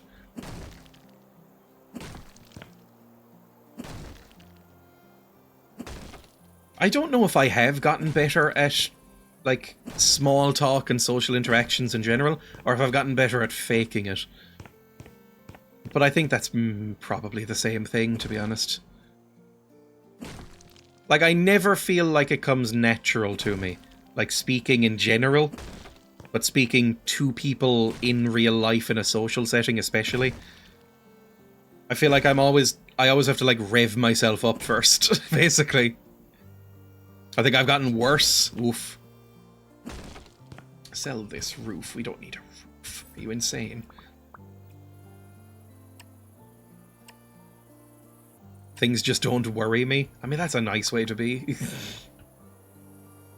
Well, unless it results in bad stuff, like not worrying about things you should worry about. But that's probably fringe, right? I've gotten worse since COVID. That feels like a lot of people would have. I've definitely gotten better. Like 100% after COVID. But maybe everybody else has gotten worse, and so that puts the pressure off. But I feel like I've gotten significantly better. My grandparents definitely got worse.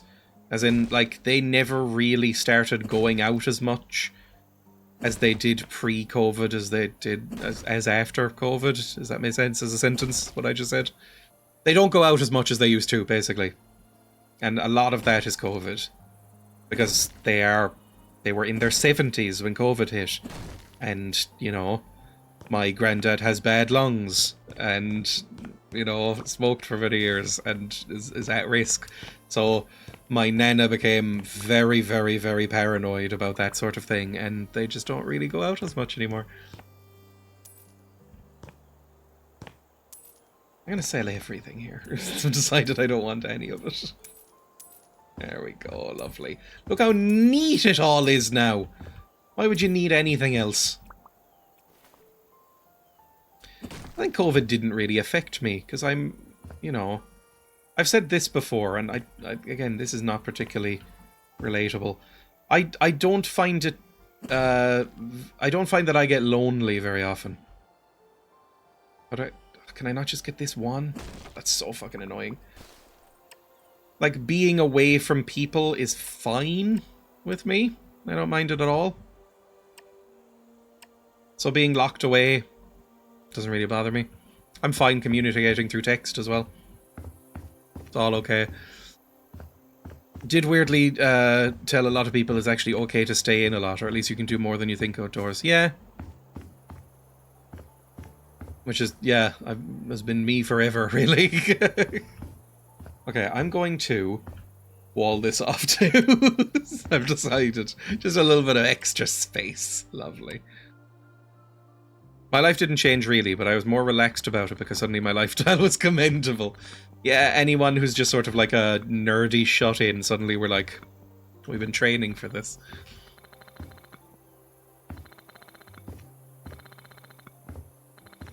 Like, as somebody who didn't really go out ever, even as a kid or as a teen. Like I mentioned earlier, I was not a rowdy teen at all. And I think my parents were. Like, my parents, I think, in general, socially, have always been a lot cooler than me. Like, they've always had lots and lots of friends. And, you know, went out to clubs or parties or whatever. Whereas I never did any of that shit as a teen. I've never been to a nightclub. I've never drank or did any of that stuff. Like, I just never bothered. Didn't really appeal to me. Let's redo the outside. Imagine going to a party right now.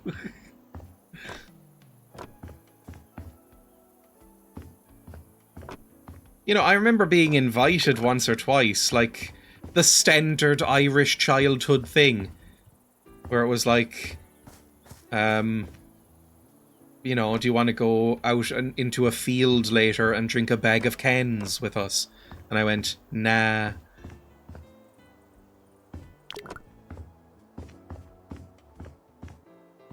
Trigger warning that shit, please.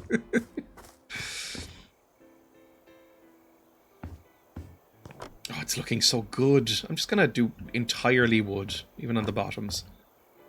I think that's fine.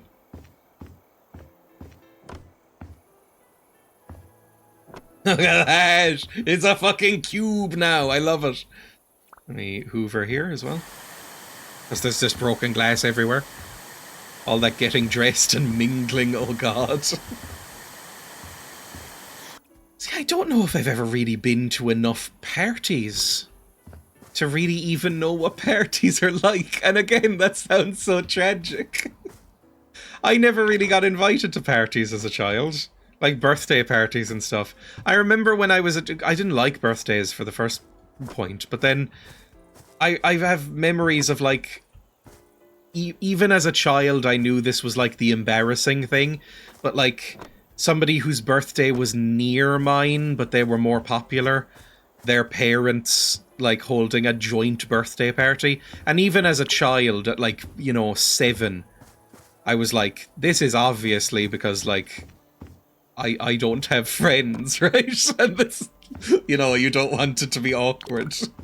So you're doing, like, a joint birthday party where I just kind of show up. So it's always kind of been the case that I don't really know what parties are.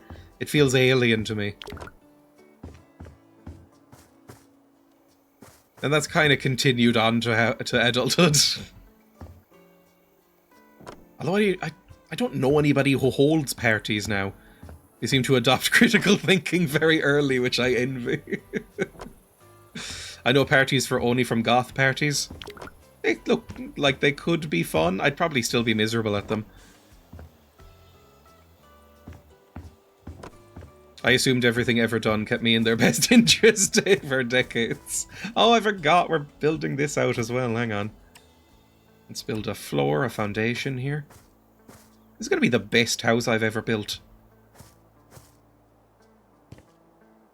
It's going to be incredible.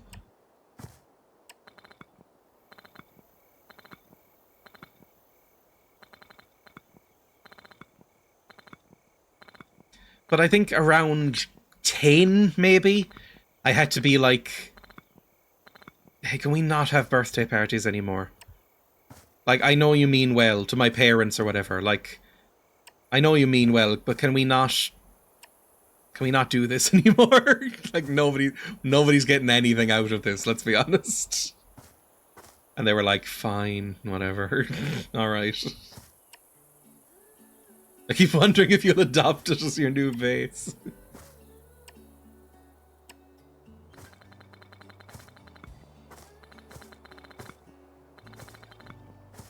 They can be really nice because it's a cool and relaxing atmosphere, or really boring, and you don't know which until you're there. Real, my mum sent me to her work friend's birthday party when I was 10. Thought it was because the kid didn't have many friends. Got there, realised it was the other way around. Oh! Yeah, it's a grim realization to realize that you're the pity invite, that you're the pity one.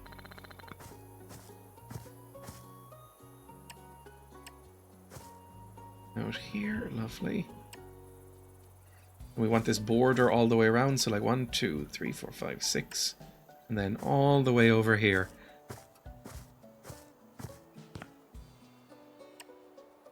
Oh, look at that. Brutalist concrete all the way around. Excellent. I mean, I'll tile this as well, maybe, or make it wood or something. I'm just enjoying doing the surfacing. This might just be me being old. I feel like there aren't any good ones anymore, like there used to be. These days, I know I will always have a nicer time alone at home, and it's cheaper. I had one birthday party as a kid. I got told ahead of time it was impolite if I won all the party games. I nodded and acknowledged and just got outraged when I couldn't win stuff anyway. I don't know, there's something broken in my brain as well that... I never thought that I should, like, get anything. I hated presents, and I still hate presents. It took a while, but I have finally managed a few years ago to convince Emma to stop buying me things for Christmas or birthdays. It's one of the big reasons I fucking hate Christmas, is that I despise receiving gifts. It makes me so uncomfortable. And the example I always use is, and there's many examples of this, of me not liking gifts I've received, but like not because they were bad. But I remember getting a laptop when I was like 12, or probably older, honestly, for my parents.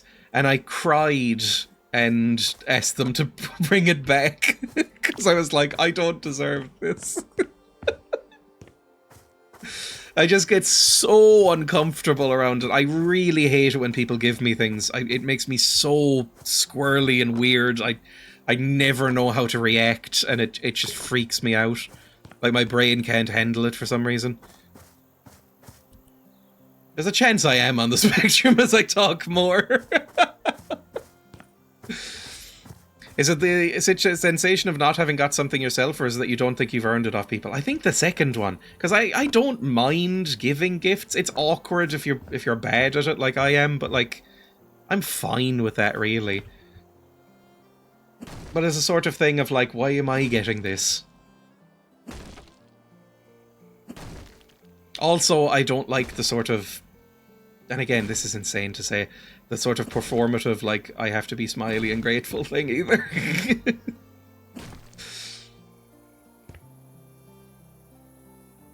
My partner goes around just buying the stuff in advance for herself and saying, you got me such nice presents, thank you. See, I buy Emma presents for her birthday and Christmas all the time. I enjoy it sometimes. I'm like, here you go, I thought you might like this. And, you know, buy her piles of sweets and stuff like that. I think it's kind of nice. But if she gets me a present, it'll ruin my morning.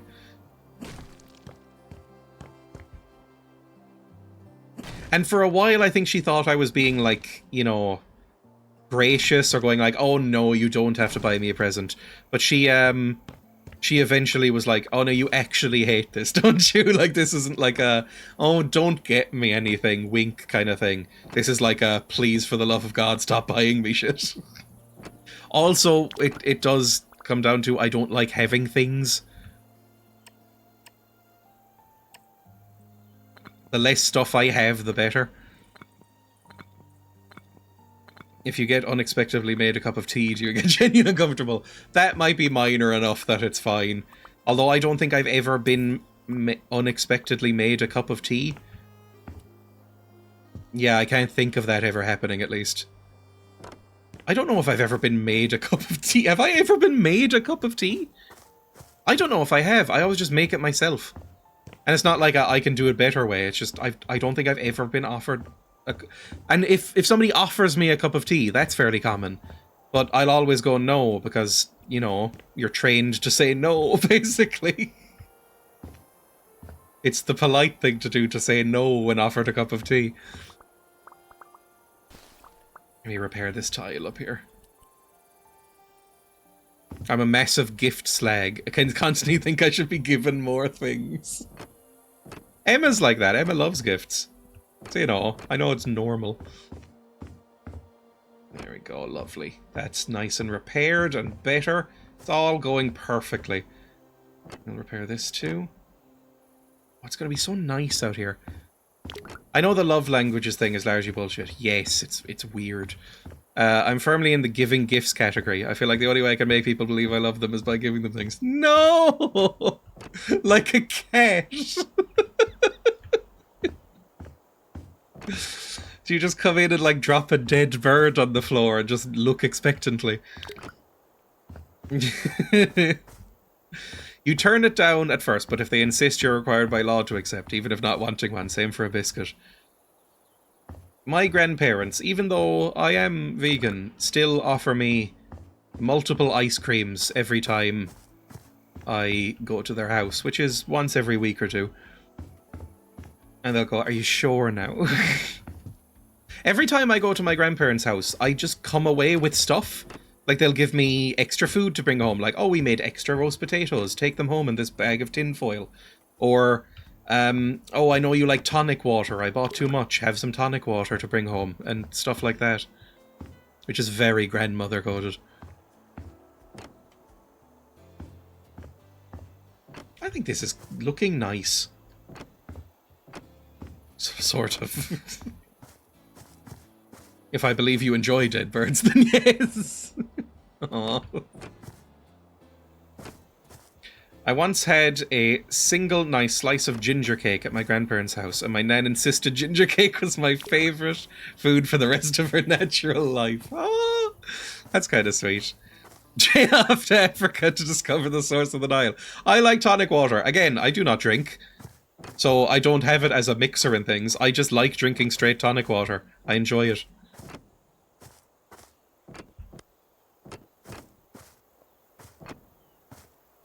Lovely. And soda water as well.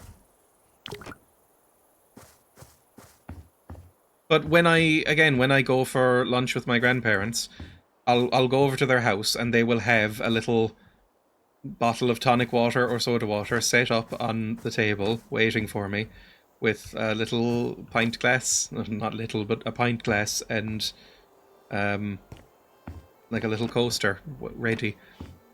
Because it's like, again, I said I liked tonic water at some point, and my grandmother went, well, that's all you will ever drink here again. Because I know you like it now.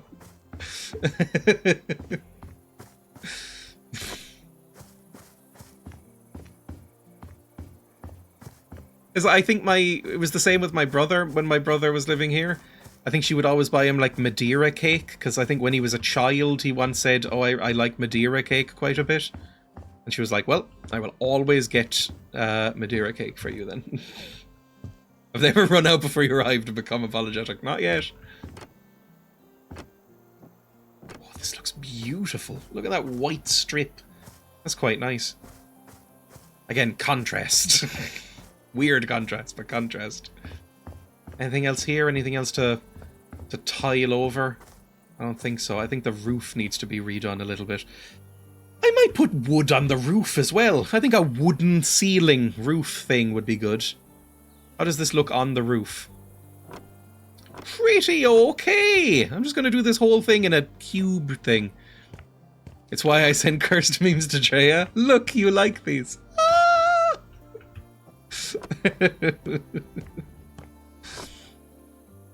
White strip almost looks like a train station platform. You mad genius. Go down here.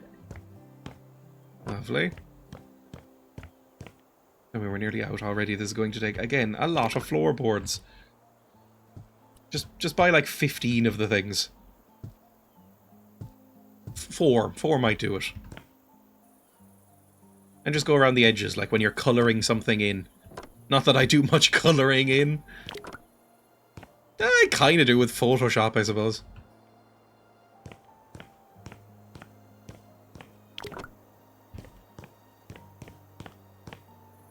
This is the part I could just do for hours in silence, by the way. Just hearing that clack noise as I put down the tiles. I think I'm the same, though. In group chats, I mainly communicate through memes. Like, I rarely actually type things out in group chats, I feel. Whether it's my family's group chat on WhatsApp or in various Discord stuff. I feel like most of my communication is just like posting an image and going, hey, look at this. Which doesn't make me a great conversationalist, I'm aware.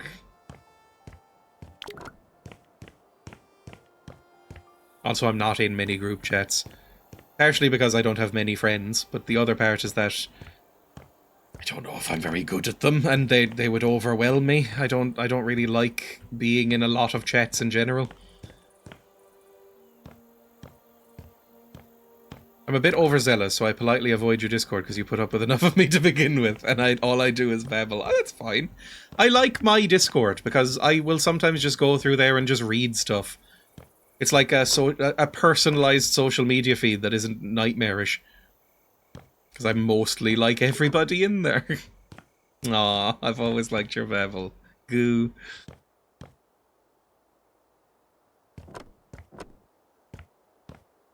But yeah, I never, like, I'll occasionally join a Discord if, like, a streamer I know or a YouTuber I know personally is like, I've started up a Discord, come join. I'll be like, yeah, I'll give them a follow on Discord. And then I right-click, select mute all, and then put them in a special folder for all of the other YouTuber and Twitch streaming Discords that I'm on that I don't look at. My god, we ran through those four fairly quickly, actually. Good stuff. I keep creating Discords for different gaming things I'm on. I'm a member of at least 3 of them that you've started. They all have the same template. If you don't know, Skiffy is a GM, and a very good one. But I'm a member of one you started for D&D, one for Blood on the Clock Tower, and one for Call of Cthulhu.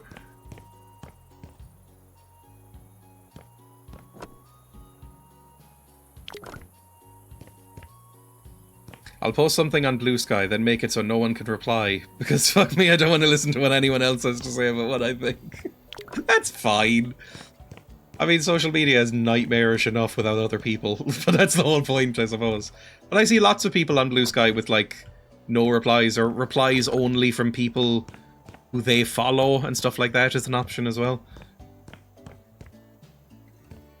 So it's like only mutuals can reply, stuff like that. I think that's relatively normal. I feel like my life would be marginally better without social media, and I have definitely toned it down over the past few years. I used to be on Reddit a lot, now I just scroll through some meme subreddits and nothing else. I used to be on Twitter a lot, and I have now deactivated my Twitter. I'm on Blue Sky more than I should be, because it's just, like... It's good Twitter in that there's less Nazis. However, it's bad Twitter in that it's nowhere near as good as Twitter used to be. Like, Twitter used to be genuinely funny. Blue Sky isn't genuinely funny. Blue Sky is full of... I believe the term, and I'm not going to enjoy saying it as much as you're not going to enjoy hearing it. Blue Sky is full of woke scolds. It's very annoying. I got a new phone. When it came time to transfer apps, I quietly skipped putting Facebook on it, and it's worked out well. I can't install or uninstall Facebook on my phone. It's one of those things that is built into the phone's memory, which is very annoying. I think newer Samsung phones don't have that because they got fucking sued by the EU, but my one does still. Oh god, the term woke scold is woke and then scold as in, you know, give out to somebody. That's too Irish. Yell at somebody. It's a term for somebody who is sort of performatively progressive and angrily calls out people who aren't. I guess that's a way, maybe the best way of putting it. So somebody who, you know, does not have a sense of humor, basically. Like, had their sense of humor surgically removed. Exactly, like, it's just very, very irritating. Very sort of holier-than-thou types. This type of person who, if they were raised in a different environment, would be like the judgy religious stereotype, like Maude from The Simpsons. But happened to fall into leftist circles instead, but it's exactly the same phenotype. There's a lot of that going around. Alright, I think we're done with the roof and everything. Kids didn't tie their shoelaces now. I'm not sure we can have our cupcake evening in February. Sell that as well. Sell all this and this and this. Oh, this is looking absolutely pristine. Now let's see what the inside looks like. I think I need to repair some walls in there as well. If I had just done this roof IRL, I'd lay on my belly on it and wiggle. Looks like good wiggle space. Yes! You know what? I might put some stairs outside. Maybe I put a staircase here leading up to it. That could be not... Or up here. Yeah! Let me build a staircase. Building stairs. How do I build stairs? Is it installations? Is it architectural elements? Staircase, please.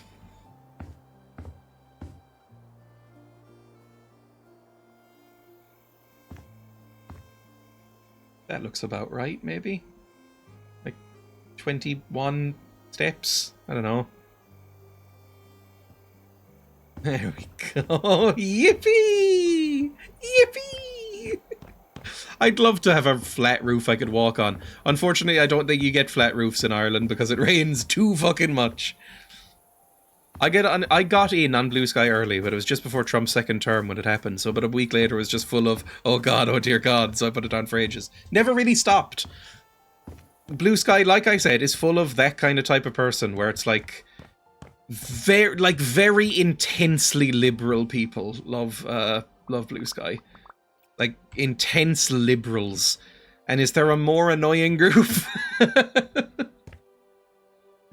Like, you know, people who have like hashtag blue wave, vote Democrat, vote blue no matter who, hashtag Democrat in their bio are all over Blue Sky. People going like hashtag Biden warrior and hop on the Kamala train. And it's like, oh no. Hashtag blue MAGA, and it's like, fuck me, I hate it here. So I have a good thing I did, and here's a hint if you use Blue Sky. I muted, I added a blocked term, like auto mute anything with a blue heart emoji. And that emptied out a few of them. What I'm hearing is Dreya hates American liberals. Yeah. Yes, let's say that's accurate. I mean, they're not as bad as the other ones, but fuck me, are they annoying. And everywhere. Especially on that site. A lot of people holding up signs with, I should be at brunch right now.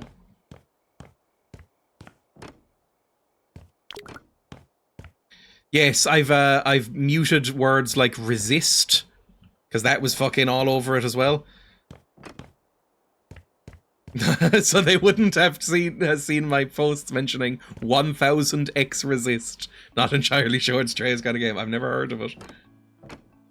Oh my god, look at this house. Oh, it makes me so happy. Hang on, I'm gonna move this here, because I think this looks a bit better. Oh,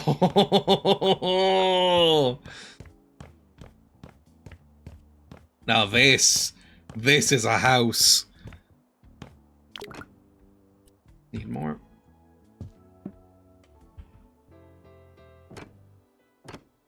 I think this is the house that would make someone go insane if they had to live in it, but I love it. Now that it's this decor, I can't visualize a train set. Oh, it looks so good! Oh, I'm so happy. Look how amazing it is.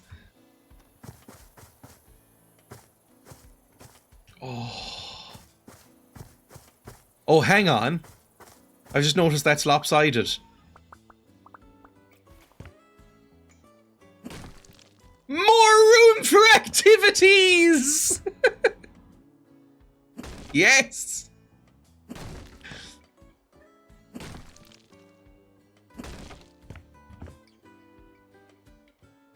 It's a fun game, but involves things like intergenerational trauma and a hamster and a microwave. It won a Peabody Award. I get all of the awards confused. Like, I can never keep track of, like, the literature awards and the games awards and stuff like that and what they all mean. And the journalist and the writing awards. Like, I can never remember the difference between, like, a Hugo and a Nebula and stuff like that. I've seen Dreya has turned the house into a Wolfenstein 3D level. Maybe it turns out that's my ideal house. It's a Wolfenstein 3D level. I mean, the red bricks would fit there, right? I've never actually played Wolfenstein 3D. I've heard it holds up fine. I mean, it's very primitive. I'm not a big id Software guy.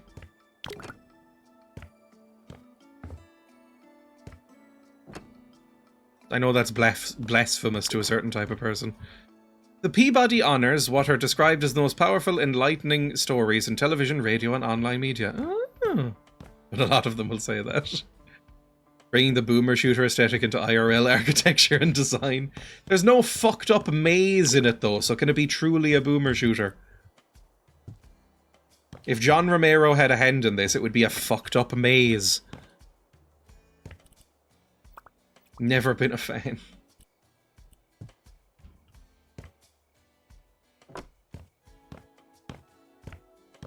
Is John Romero still sort of deified by gamers? Or have people grown up a bit since then? Yes? Oh, that's so embarrassing. I'm sure he's a lovely person now. For a while, maybe not. But, like, his games I don't get it, basically. Like, they're all just sort of mazy, basic shooters. I get why they were loved at the time, like Doom and Wolfenstein and stuff like that, because they were something fresh and different, but now? I don't know. Like, now? He streams sometimes? I mean, has John Romero made anything good since leaving id Software? Like, you know, aside from just being, like, a person. As a game designer, has he made anything good since id? There, maybe? Maybe one over. Down. Yeah, that looks about in the middle, roughly. I miss Will Wright, but after Spore just wandered off for a bit, and I think he's an AI bro now. Oh. He made an official Doom WAD campaign. Oh. Of course. 2, 3, 4, 5, 6. Let's build another strip up here. Like recently. Sigil is good. I don't think I know Sigil. I think the last thing I'm aware of him making is Empire of Sin. But that was a while ago, to be fair.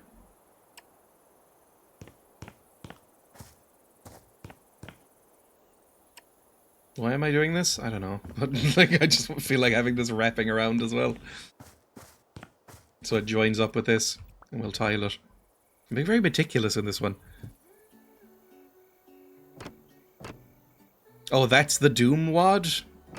For what, the 400th anniversary? I mean, I just played a Doom WAD, so I'm not complaining. It's just that, you know, he's going back to Doom. Did he have anything to do with the 2016 Doom? Because that's honestly my favorite Doom.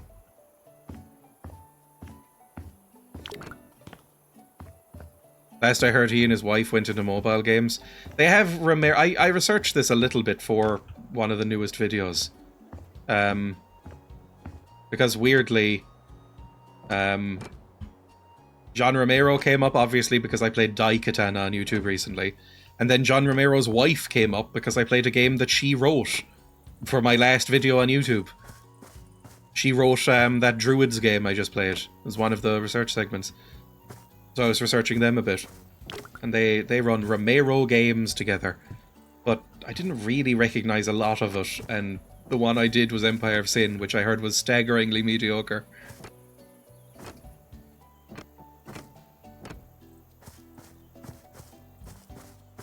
This house looks so fucked. Alright.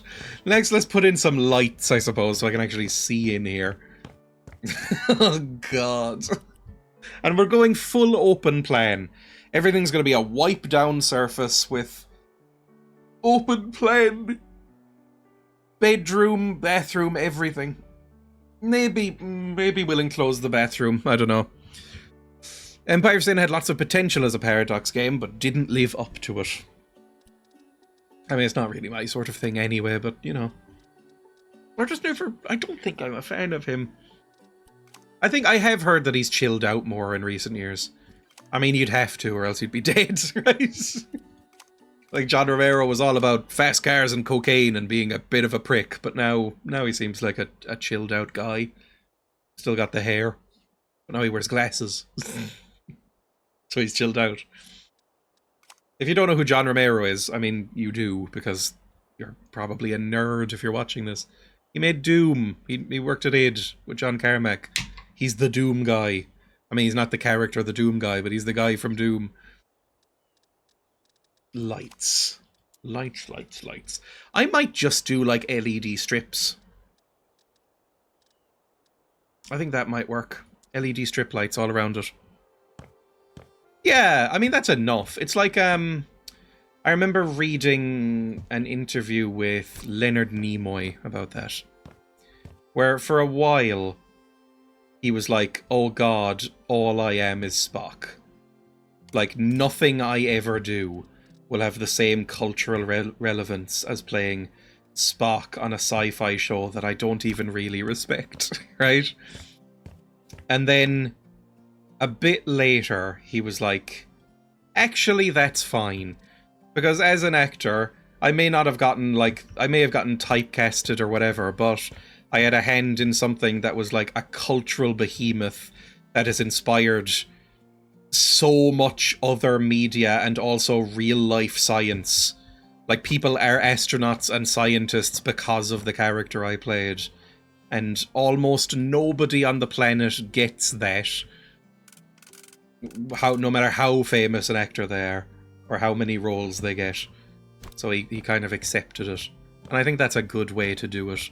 It's like one hit. Well, I've heard some people say that about, like, you know, being bitter about being a one-hit wonder if you're in a band, but then going, like, hearing it years and years later and going, like, there's, like, bands who had longer careers who do not have that staying power. So, you know, it's fine. It's more than I've done. I don't know if it's an urban myth, but apparently Will Smith was told to use that name as his character name too on Fresh Prince, because that's what people will call you for the rest of your life. He was like 18 or whatever and suddenly became a multimillionaire. It's going to drive you insane. Like, for the Daikatana video, I was doing research on Ion Storm, that studio that John Romero did just after id, and it sounded like a fucking obnoxious nightmare in every respect.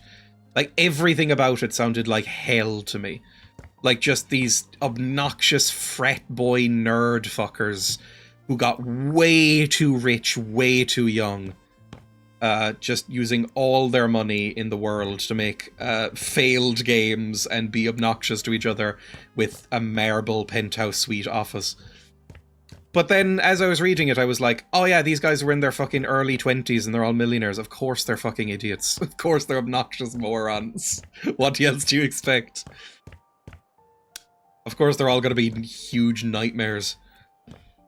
And that came up in one of the quotes. One of the people was talking and said, we were all, like, insufferable assholes in 1997. And I was like, it comes across. But at least you're acknowledging it. He and John Carmack had that falling out, but then many years later kind of put it behind them and were good. I read in Masters of Doom how Carmack was seen helping John Romero jumpstart his sports car. That's nice. The important thing is really what you do with your life around your 30s. I mean, just as long as you're never at a point where you're like you're looking back at yourself 10 years ago and going, I was a better person then something's gone really fucking wrong.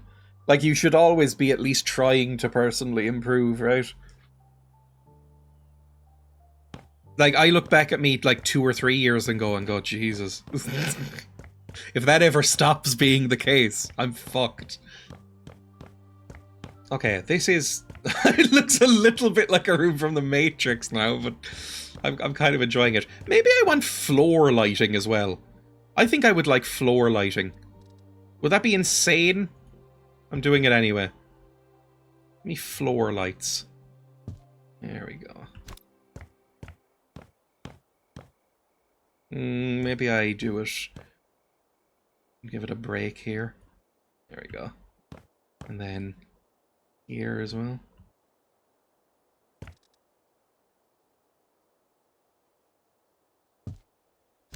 I wouldn't mind floor lighting in my house. It might be unflattering. I'm not sure. And it would probably show up dust like nobody's business.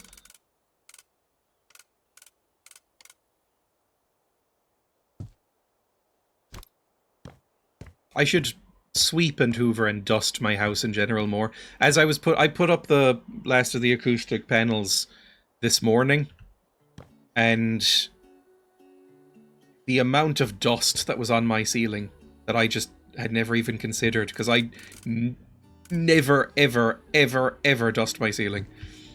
I don't know if we own a duster. We probably do, but I don't know where it is. But it would just never even occur to me to dust my ceiling. But it meant that there was quite a lot of dust up there, and quite a lot of cobwebs that I had to brush out of the way before I put up the fucking acoustic panels.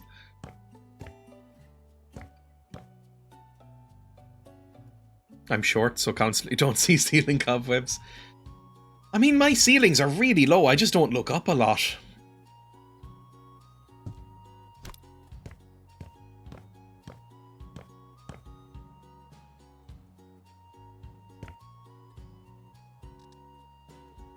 I never have a reason to. Also, I don't really care if there's cobwebs or dust up there, to be honest. Like, as long as the spiders are minding their own business, I really have very little issue with them. Like, who cares? They're just, you know, they're living their life too. You're also a hobbit, so your excuse. Again, I feel like sometimes, as was said earlier in the stream, that I am stealing small person valor. But I'm not tall.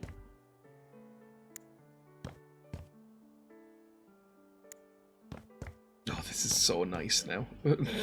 Is it nice or is it hell? I never got this one, hang on. One light switch for all lights. Now this is a house! Yes! Invite your dad over and he'll clear them walking around. He does have to duck through the doors, because my doors are also very, very small. I don't know if they're standard door size, if that's a thing. When you buy a door, can you just go to a shop and buy a door? I know that sounds insane, but I've never done it. Can you just go to like a B&Q and say, I'd like a door, please? And they'll just buy it, give you a door off a shelf? Or do you have to get a door made? I have no idea. Right, where do I want stuff in here? They come in like 3 standard sizes? Oh! Well, maybe these are the small ones. Also, let's see about this train set. Would it be under games? No. Would it be under toys? That's a toy train. Is there tracks? There's some tracks. Okay, then. Hang on. Let's put a corner piece right here. Let's just have one go around the edge. Oh, lads, don't be so they're paying you real money. Good stuff. No, thank you for the bit. Just have a nice simple one going around the edge, and we'll have a couple of, like, you know, bridges and stuff as well. Oh, how close does it have to be? Probably that close. Wonderful. The door frames are standardized, and you have to fit those into the hole in the wall where the door goes. I wonder if mine is. Because I have a horrible feeling that nothing in this house is up to any sort of code or standard. Because I think it was built, you know, pre-EU Ireland.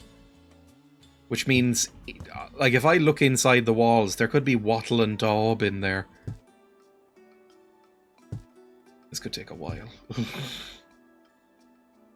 on, just fucking snake it in.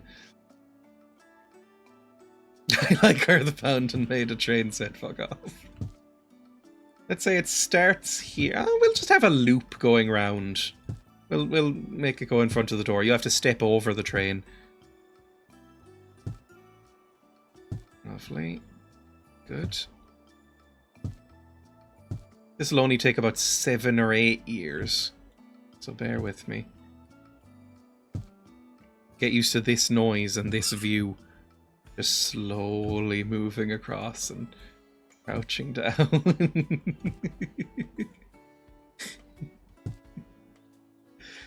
Is there a longer one I could use? Maybe not.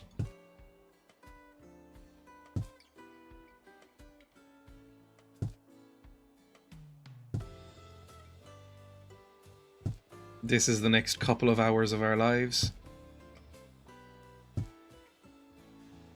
Now I need a Poirot right here. Oh, it fits! Oh, that's lovely, actually.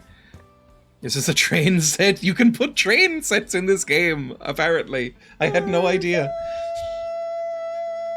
Oh, and there's a big ramp and a small ramp. Okay. Toy train. Oh, and you can put little carts on it. That noise, Jesus.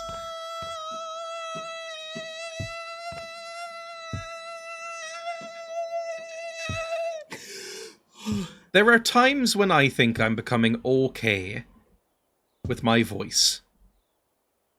I'm like, you know what, my voice isn't so bad. And then I hear myself do that and go, Jesus Christ, why does anybody watch this stuff? Let's do a little bit of a ramp, shall we? And, I mean, how long can we make this ramp? Or how big can we make this ramp? Can I go up even further? I can go up a bit further. I don't know if this is, like, hugely What was that thing where you say toy car a bunch and it twists your tongue or something? I know the thing you mean, but I don't know the wording. The tongue twister I always think of is red lorry, yellow lorry. Because I find that one fucking impossible to say. I can't put this one deep. This one doesn't go in deep. Only this one goes deep. Well, maybe I could put little... Maybe I could put blocks and put it up more and more. Like, hang on. If I put, like, even just a brick... No, a brick's too... No, that's too big. Toy boat. That's too big. I could do a bridge. Yeah, okay. We'll do a little bit of a bridge. And then go back down again. We'll just, you know, vary it up every so often. Maybe do a little twirl in one of the corners. Lovely. That's kind of working. Yeah. Red lorry, yellow lorry. Red lorry, yellow lorry. Red lorry, yellow lorry. I'm not great at tongue twisters. I don't think anyone is. Yes? Hello? Emma's back. Hang on. Hello. Why? Okay.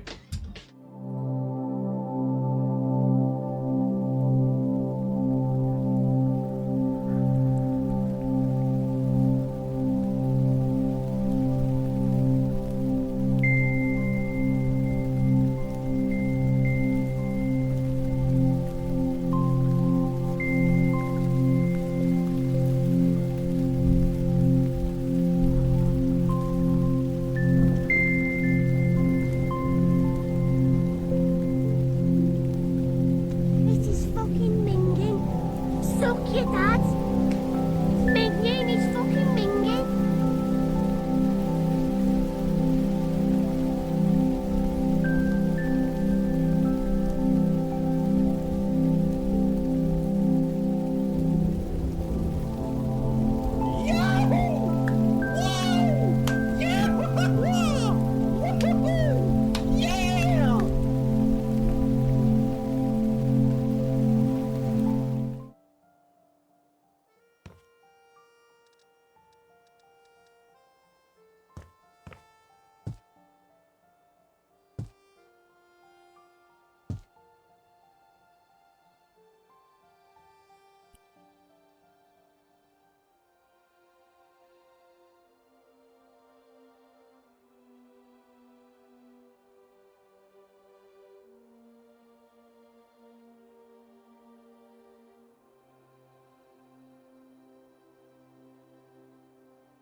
Oh, wow!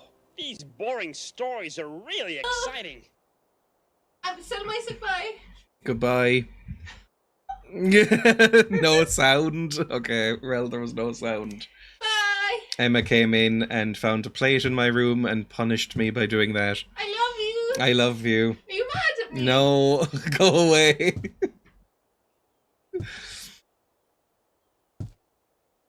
It's the same thing she does to the cat. If the cat's annoying her, she will pick up the cat and give her like 50 to 60 kisses around her face. Which is very annoying for the cat and very annoying for me when she does it to me. Let's do another little riser here. That's gay.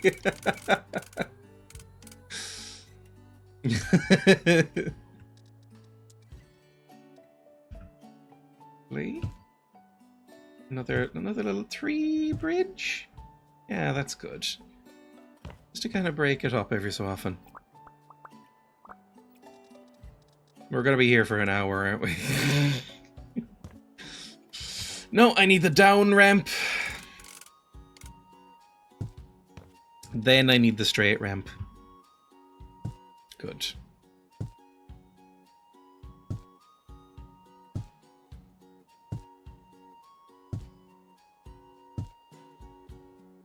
I don't know if I'm in the minority for doing this. Is it weird to, if you are eating something off of a plate, that's not the weird bit, if you're eating something off a plate at your desk, which I understand not everybody vibes with, if you leave the plate in your office for, let's say, 3 hours, is that disgusting? Because that is the average for me. I bring it out, I don't leave it there for that long, but like, the average is probably about 2 or 3 hours. And then I'll bring it out and wash it. No, Emma hates it when I do this. I usually leave it till the next morning. Emma just has very high standards. No, sorry, Emma. Like, I say, oh yeah, I was going to bring it out after the stream, basically. And she's like, unacceptable. I was like, but it's just a stream. I accumulate my 3 daily plates, and then in the morning I put them in the dishwasher when I do my morning routine. I think that's fine. I mean, I never have more than, like, a meal's worth of crockery in here. But I don't think there's anything necessarily wrong with it. I should eat more at, like, you know, the dining table or whatever. But I don't. Like, I tend to eat while... It's so fucking embarrassing and millennial coded. I tend to watch while watching YouTube. So I tend to be at my desk. Also, it's just, I like being at my desk. I enjoy my office. Dining table is such an outdated idea. I ordered a new table. It'll be here in a few days for the living room. Because we don't have a dining room. I'm not fancy. But, I hate the table I have, and always have hated it since I moved in. An old table that's been here since I moved in. It's one of those, like, shit folding ones. So I ordered, like, a nice table. That'll be here soon. I wouldn't mind eating at that more. Me too, primarily your videos. Alright, that's 2 walls done. Jesus Christ. Let's keep going. More trains. It's fucking miserable. I was about to say, can I do a loop-de-loop? That's not really a train set kind of thing, is it? It's more just like doing a little path, because that's not what a train does. Crockery, I haven't heard that word in 40 years. I think my mum used it. And I don't know what other word would fit. Like, what do you call it if not crockery? The dishes. Maybe. But I don't know, that feels too Americanized for me. It's not dinner time until Dreya is screaming at a 2000s game on TV. I was shocked to discover when I looked at my analytics how many people watch me on a television on YouTube. I never do that. Like, I watch maybe 2 YouTube channels on the television. Ones that are kind of formatted like a TV show, like Tasting History or something like that. I would never really consider doing it for other stuff. Oh, it shows you? Yes, well, I assume you have to opt into some sort of analytics thing, but it was like the majority of my audience watches me on television. Like, bottom was phone and mobile, which I expected to be higher, but it goes television, then but not by a huge majority, but television, then desktop, then phones and laptop and stuff like that afterwards. Tablets, I guess, if you're 50 or 8. Oh, that one's not in sync. Ugh, there we go. You put you on the big TV? I'd never watch you on TV. My neighbors would judge me. I have big windows, but the curtains are always closed while I'm watching anything. I very rarely open the curtains in this room. I open the window sometimes, but not really the curtains. I don't even really like these curtains. They're very red. I think these were here when I moved in as well. I didn't get rid of everything. I watch on desktop. I watch everything on desktop. Like TV, I still, maybe it's old-fashioned, I still kind of reserve the TV for like movies and television programs, usually. There's exceptions, but traditionally that's what I watch on there. I watch you streaming on my phone because you start around 8 or 9 for me, so I'm doing my morning routine. My morning routine is very slapdash, and I don't feel like it's very quick, and I don't feel like it has time for phones. Like, I don't really... Like, I sometimes wear makeup, but the makeup is the most basic, like, slap some eyeliner or eyeshadow on and then leave the house kind of thing. So it doesn't really require a routine.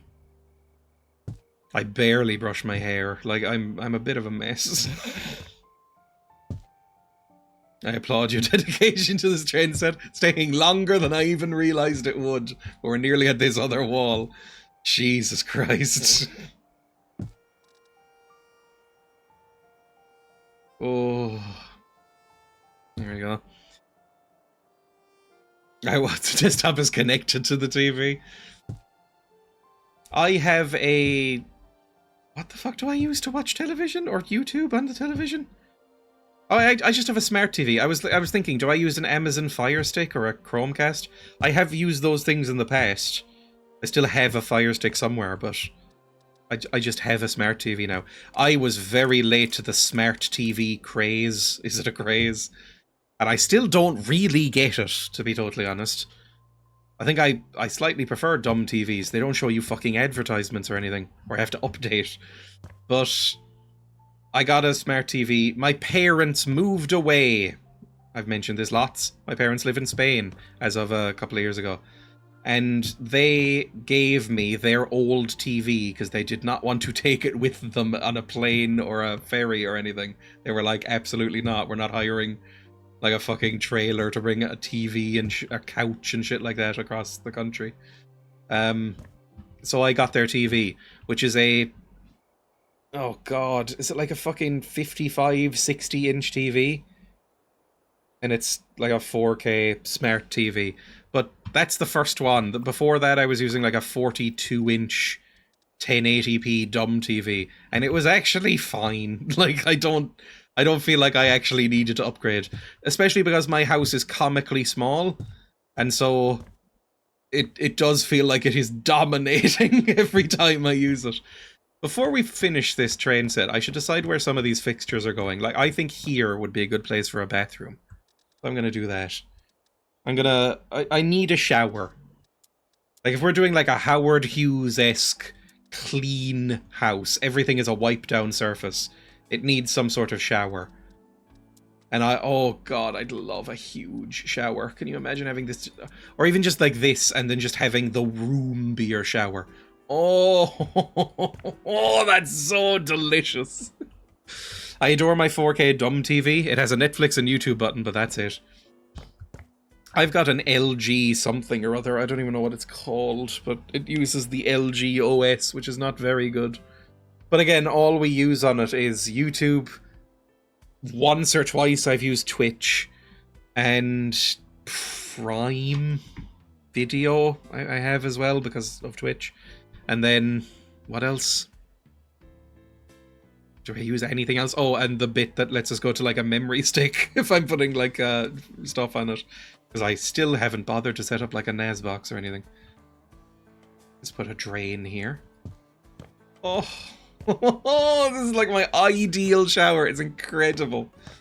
I might put like a little bit of a privacy thing here. Like even just build out a little bit of bricks like in the middle here. Like that. But that's pretty nice. Like this.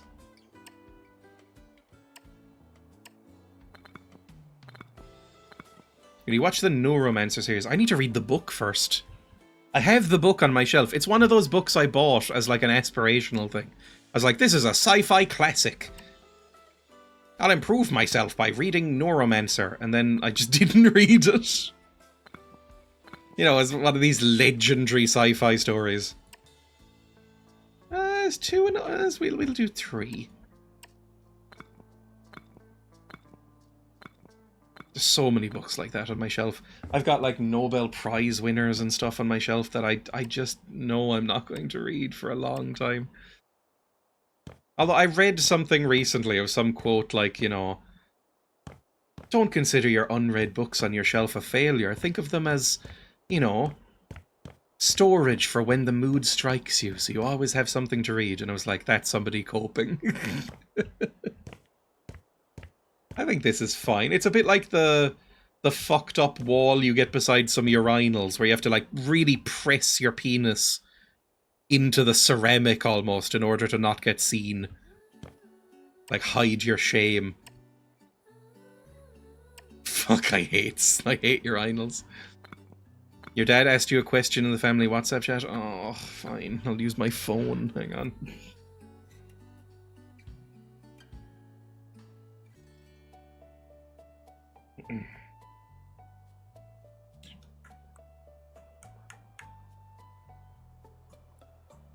I don't know. I don't use that thing.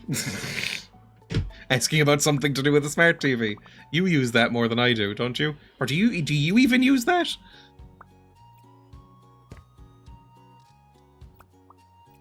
Amazon was working on it? That's not the thing. It's the live TV. He's asking if the pirate television service that we both use, that I never use, but I use his account sometimes, if that's working or if it's down. Don't arrest my father if anyone's watching. What fucking surface finish do we want? I want it the same as this wall, I think. I was watching Father Ted. Yeah, but that's on Prime, isn't it? It's like when you watch live television, like, you know, a network or whatever. Can I just... Ugh. Jump. I'll have to stand on this, I think, and then just... Whip. There we go. Look at that. Perfect. That's a nice shower right there. Good stuff. Can I just reach under there as well? I mean, you can't actually see that, so it's fine. I never watch TV on the TV anymore, just YouTube and Amazon. Don't you watch your Coronation Streets and your EastEnders live? Or do you just watch them on your laptop? Oh, this is so good. This is so good. Alright, so we will now keep playing. Well, we need a toilet as well. Where's the toilet gonna go? What's a nice toilet? Like, what's the toilet I would most want in here? Because I'm kind of building this for me, I've decided. The Japet or the Baleno. These are both really nice. I like the square edges here. Also, I am corpulent, so maybe the Japet would be too small. But the Japet's really nice. Can I change the color on this to like grey and black? Or, well, I'd want it to be like white and grey. So if I can change the color here to like here. There we go. Lovely. Snap that there. I guess you'd want it low enough. Like that. Oh, I love that it's wall mounted. So good. So good. And then another little little wall here. I might even build this one more down. Accept your kisses with more grace. Ugh. 1.5 on either side. So 1.5. So here. Yeah, that looks about right. All the way up here. And then out. Oh, why can't I go out? That's so annoying. I have to go up like this. Fuck you, game. You can't skip annoying characters live. Yeah, Emma always says how much she likes the soaps, and then, I mean, doesn't actually seem to like the soaps. She's always complaining about them and saying that they're shit and that the characters are annoying. That she has to skip, like, half of them. You know what this reminds me of now? The horror film The Platform. Am I making a horror house? Well, look how nice it looks.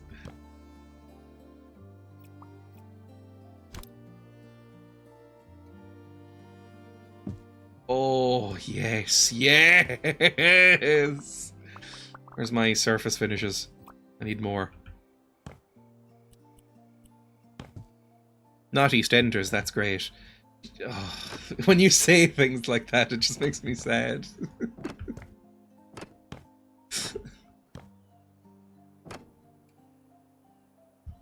Come on, just click, click, click, please. There we go. Why can't you watch high art like this? I'll come back and kiss you again. Okay, so we've got toilet, we've got shower. Now we need sink as well, obviously. The basement wet room feeling in here. I think it looks beautiful.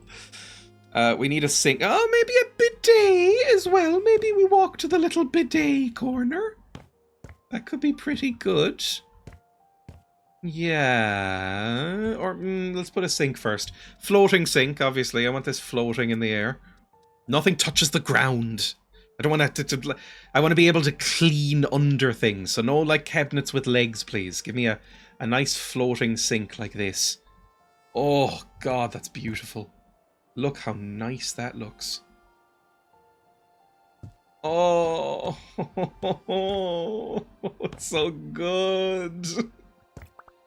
More bricks, please. This is another 1.5, right? Needs to be like here, then up.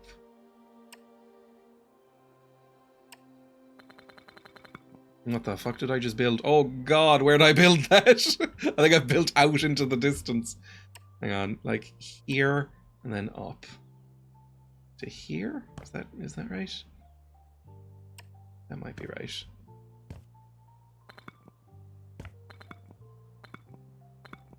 When you watch EastEnders, do you find the accents funny? Because they're hauntingly familiar to me.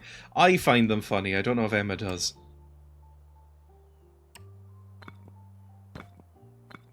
I'll check outside how fucked up that is later. The Sergeant House Patrick Bateman would bring his victims. I didn't mind Patrick Bateman's flat. Like, I thought it looked fine. Like, I don't mind that look. Oh, and I can so easily do that now. I mean, look how nice this looks. Are you saying you wouldn't want to live here? Read my comments? Ugh. I have read your comments, haven't I? Not EastEnders, that's great. I'll come back and kiss you again. I don't hear accents. Needs a well in the middle. Right. No, keep that for a second. You know what? I want drains under every one of these. Lots of drains. Just in case. You know, look. Not saying it will come up, but just in case it comes up. Just in case, like, you have, like, just a colossal accident and need drains everywhere. Good. Perfect. Sort of. Wash your hands and piss on the floor. Like, just saying, like, having the security of knowing that even if you did piss on the floor, it would be fine. Like, not that you would, obviously. There's a toilet right there. I wish I could put this in a slightly different position. Maybe there is no drain here. Oh, that's brutal. Why did you do that?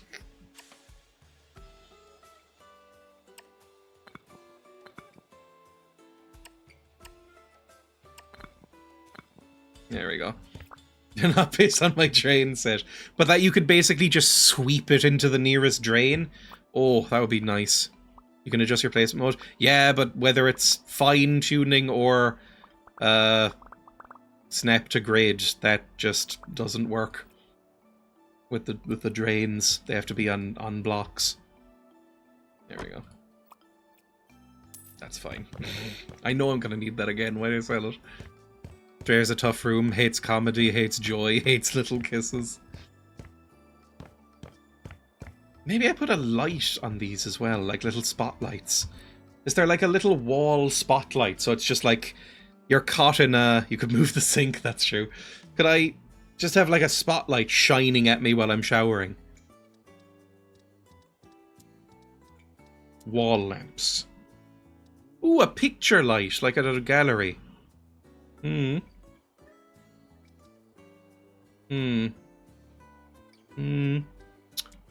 this, maybe. If I make this white or black.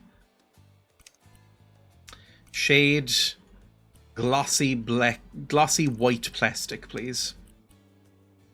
There we go. Oh, actually beautiful. Yes! And right above as well.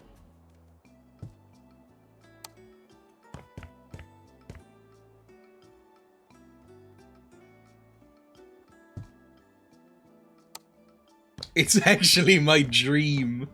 Look how nice this looks! He ignores my comments, he must suffer. I do not ignore your comments. Oh, I'm so happy. I'm so happy with how this looks. I hate this house. It looks so nice. What's wrong? It looks so good. Now, is there anything you need in a bathroom other than a bathroom, other than a toilet, a shower? And, like, you don't need a bidet. I imagine I'm not wearing clothes in this house. Or I'm wearing some sort of, like, morph suit that I can just shower in. So, like, go to bathroom, shower. Then wash your hands for good measure. Lovely. Then we'll build the train set up more, I suppose. Next. Where is that? Hobbies, toys. Down here. Back over here, maybe. Yes, everything open plan. Because open plan is nice.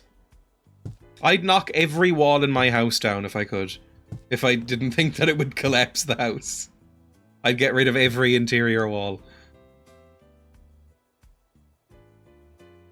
Probably I wouldn't go as far as the bathroom, but in my head I'm living alone in a Howard Hughes situation here. Like in some sort of like sealed chamber. So that's pretty good. That's the ideal. The dream, exactly. It's the dream. How close am I? I think one more and then we turn. Yeah.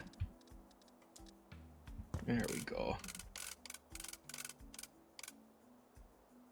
Perfect, and that's the amount of space we need for the bathroom. Living alone. In this scenario, you've tragically died and I've gone mad, I suppose. You've died. It turns out that you had, like, a secret, huge life insurance thing.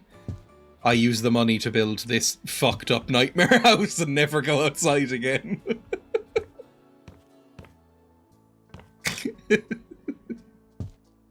It would work. It would be fine.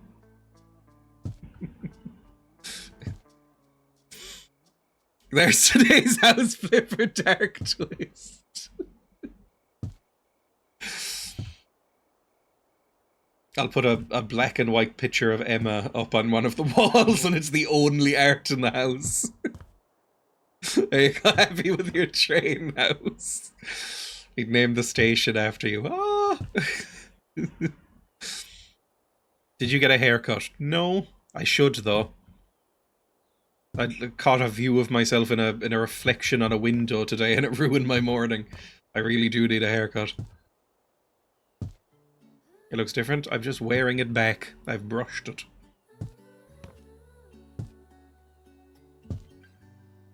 We should both get haircuts. Not that you need one. You look beautiful with any hair. But you've been talking about wanting a haircut. Now we just go in here. Shush you. I hate it though. Yeah, I never actually enjoy getting haircuts. The last haircut was one of the only haircuts I've actually thought looked okay on me. Normally I never am actually happy with them. But I would go back to the place I went last. So expensive and strangers touching me and talking to me. It's not expensive. I mean, they might do the fucked up thing that they all do, where, like, women's haircuts are way more expensive for no reason. But the haircut that I got last time was, like, €15 or something. Which is, like, normal for me.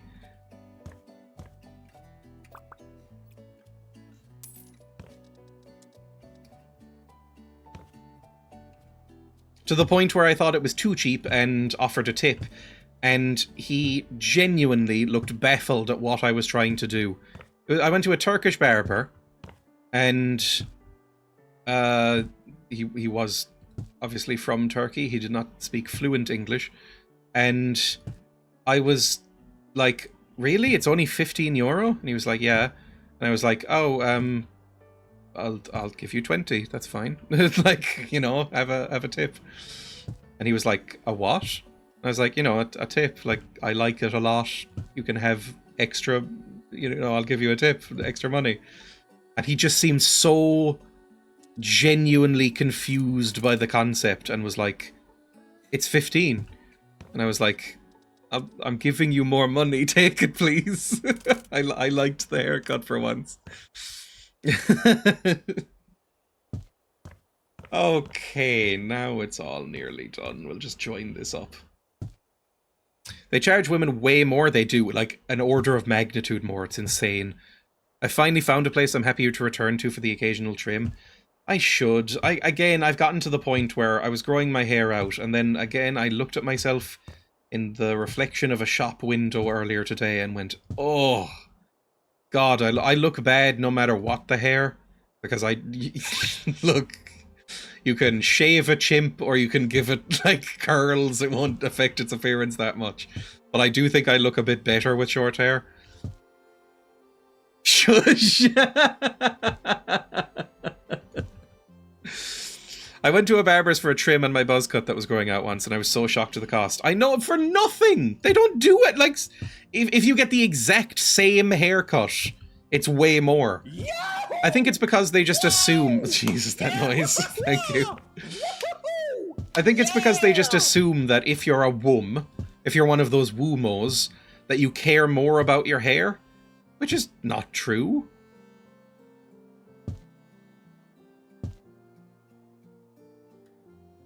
I just wanted to not look shit. €35 and they offered me free drinks. They had a little closet for my bag, had my hair washed and felt right fancy, boy.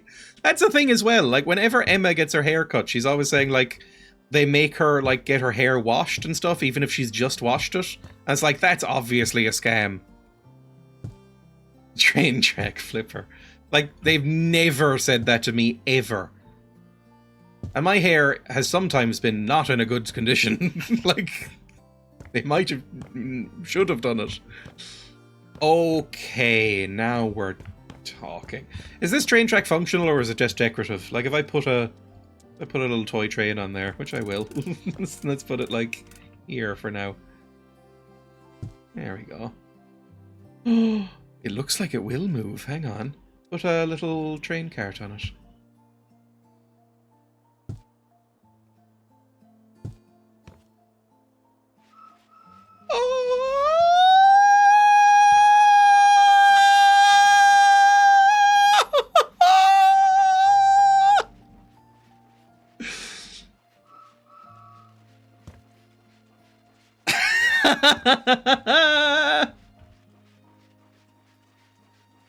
I turn it off. I want to add more carts to it, if anything. Alright, that could go for a bit. That's so good. It's so slow. Yes, it goes around corners. So I can just be sitting here on my fancy minimalist toilet and just slowly watch this crawl past. Oh, that's so good. That's really, really nice. I am fully... The train suggestion is fully vindicated. This rocks. It's so good. It's so slow. Stop. Stop. Stop. Can I just stop the train, please? I want to add more. Right, whatever. There's 2 for now. This reminds me of that one game you played, Among the Sleep. I remember that. The horror game where you play a baby. It was a weird concept. Maybe it's a salon thing. I went in on a whim. Usually I go to a barber's. I usually go to a barber. I don't know if I've ever been to a full salon. I considered it because I don't like my hair color a lot. And I wanted to have like fully grey hair or silver hair or white hair or something because it's already going so grey. And I was like, I'm going to need to go to a salon to do that because the box dye ain't going to do it. They charged me for a head massage once, and I asked what the fuck because I didn't remember getting one. They said it was rubbing in the shampoo. That is enough for, like, a Molotov through the window, I think. Kane said I should use a barber's, but I'd feel awkward being the only woman in there. I've actually never had a man cut my hair. Well, there's women barbers. There's a place that I went and got my hair cut. I mean, I say recently, probably 3 years ago. Don't like your hair color either, you should. Where I walked in and it was a lovely Scottish woman who noticed that I was carrying some hay and asked me if I had rabbits or guinea pigs. And when I said guinea pigs, she gasped and said, I have like 9. And just spent 45 solid minutes talking about how much she loved guinea pigs and rabbits. So it's a thing. And also, we passed a Turkish barber's recently and you saw women in there. Were the customers all men? I think I was the only... I've never seen anyone else in there, in that one I'm thinking of. It's a very small place. Oh god, pleasant noise is back. Alright, what's next? We need somewhere to sleep, obviously, so... Bed can be looking right over there. I might live here. Hang on. This is a lovely looking bed. Like, what's a bed that I would want? You know what? Honestly, this would be fine. This looks nice. Either this or this. They're both exactly the same price. I wouldn't mind this.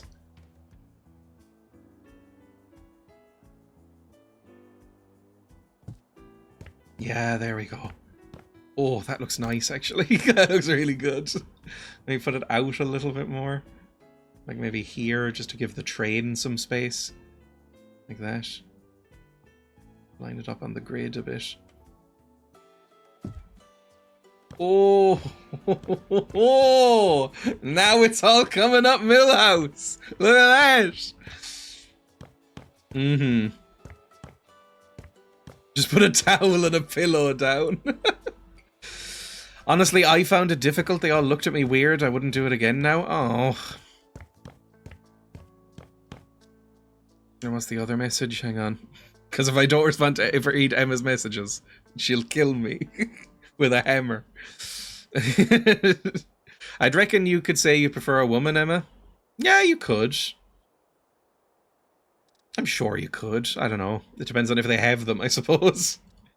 Well, that's kind of nice as well. I like the low profile, but it looks a bit like a gamer's bed, and I don't respect that. Right, what's next? We've got a place to sleep. We've got a place to defecate and clean. What else do we need? I guess a place to cook, right? So, give me some home appliances. What's the, like, shiniest looking oven? Like a clean oven. Vanimo looks clean. Yeah. Yeah, okay, I'm okay with that. And we're just gonna build a little island here. A candle and a mini fridge. I think I want an oven. I want a hob. Do I even need it? I never use a fucking oven. I don't bake or anything. So I never use an oven. It feels weird to not have one. But I'd want a hob. Give me just like an electric hob. There we go. Just a standard, your basic hob. Lovely.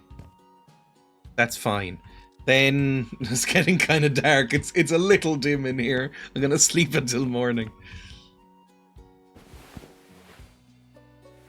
There we go. Lovely. Put the electric shaver in your shit shower shave area. Right, next. Interior home appliances. Dishwasher, I suppose, although I don't have a dishwasher. It's probably fine. What did I get? I got Vanimo, right? And oh, a Michael oven. A little Michael. I could have a little Michael in my house. Give me a fridge, Vanimo. Same make. So it all kind of goes together. A dishwasher. We'll arrange these properly in a second. Give me a sink. I definitely need a sink. So give me like functional cabinets, please. Hobgoblin. Oh Christ.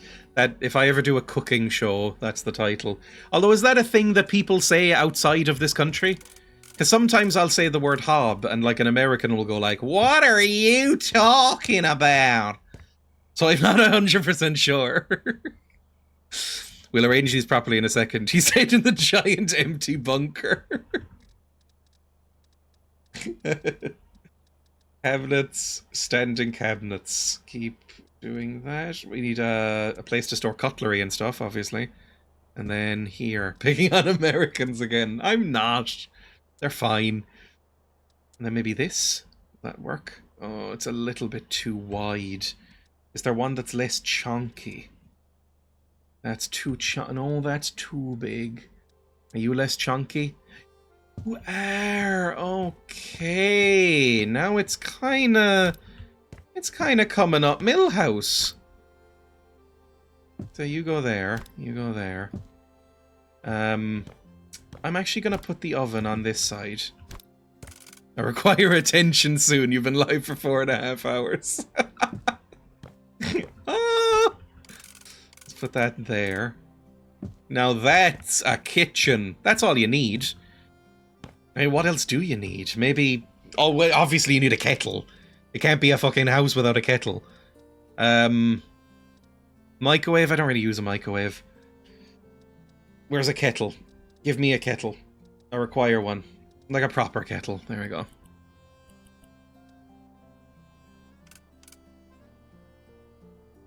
And a cutting board. We need a cutting board. I might nap, actually. Oh, a fan! We need a fan pointing directly at me while I sleep. Because this is how I sleep in real life. There we go. Lovely. That's about the halfway point, I think. Perfect. Perfect. Lovely. I just laid down on the couch, nap with me. Let's go cutting board. Cutting board cuckoo. It's not that nice. That's a very cheap looking cutting board. Even though it's €53. Fuck me. Cutting board yantra. That's a little bit nicer. Is there one that's a little bit nicer? Cutting board pipit. No, the yantra's the best.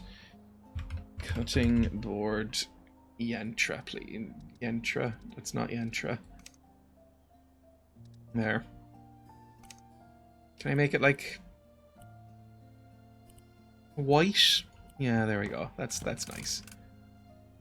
That's perfectly fine. Good. Can I get like a knife block as well? Maybe. And then this is where we can eat as well. Like we can have like a little single stool here where we can eat stuff. Oh, it's so good. So good. I've never had a girl cat by coincidence. Fun fact, I've never had a boy pet, I believe. I can't think of a single boy pet I've had. Guinea pigs, girls. I had a budgie that was a girl. Hamster girl. Dog girl. Or I said dog girl, and I'm sure like 7 or 8 people in chat, their eyes lit up. It's just coincidentally all I've had is girls. Give me a tiny stool. I'd want a back to it. That's nice. Yeah, that's a nice fancy stool. I actually like that right as it is.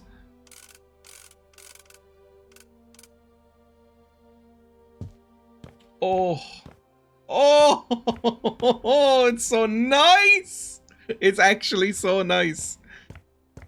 Or maybe I'll have like a little table instead, like a tiny, tiny little table. Small tables. Yes, yes, yes, yes, yes, yes. Okay, well now that's too high. No, that's too big. Give me a chair. Benches and chairs. Give me... Oh, that's really pretty.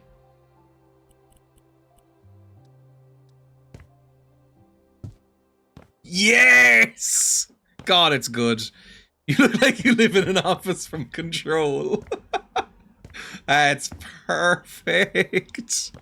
Oh, I'm so happy. Now some knives. I'd love some knives. Knife. Carving knife. No, not a carving knife. I thought it meant like a food carving knife. Kniff. Chef's knife. That's what we want. Just a single knife, just right there. That's good. I think that's pretty much all you need to live, right? That's pretty solid. And honestly, I think that's good. Like, that's fine. Don't need anything else there. Now, I would like somewhere maybe to watch television or, like, have an office or something. So maybe I just have an office bit here. Like, what desk would I want? What would Emma... Or, sorry, Dreya in a world without Emma. What would their desk look like? That's kind of nice. I actually really like my desk. I've got a white standing desk. Well, it goes up and down. It's really pretty. Looks kind of like this. No. This is quite nice. Yeah, let's go full standing desk. And make it white. Top. Not whinge. Glossy wood. Or glossy plastic. Wipe down surface, please. White. Perfect.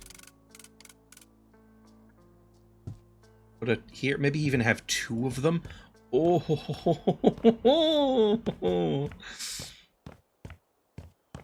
Amazing stuff. Oh, it's so lovely. Then we need a Computron, obviously. So, you know what? I think I'd go wall-mounted. No, that's too big. Hang on, can I get a slightly smaller monitor? I think I'd go wall-mounted monitors. If I was in this position. Again, dead Emma. Wall-mounted monitors. That makes sense to me.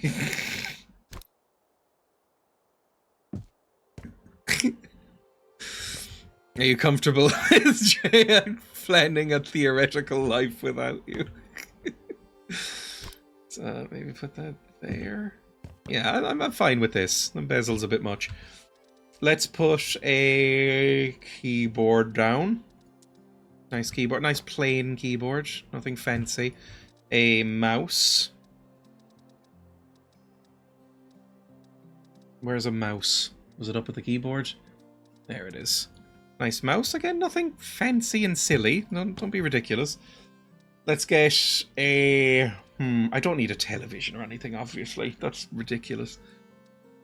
A PC. We obviously need a PC. That can go here.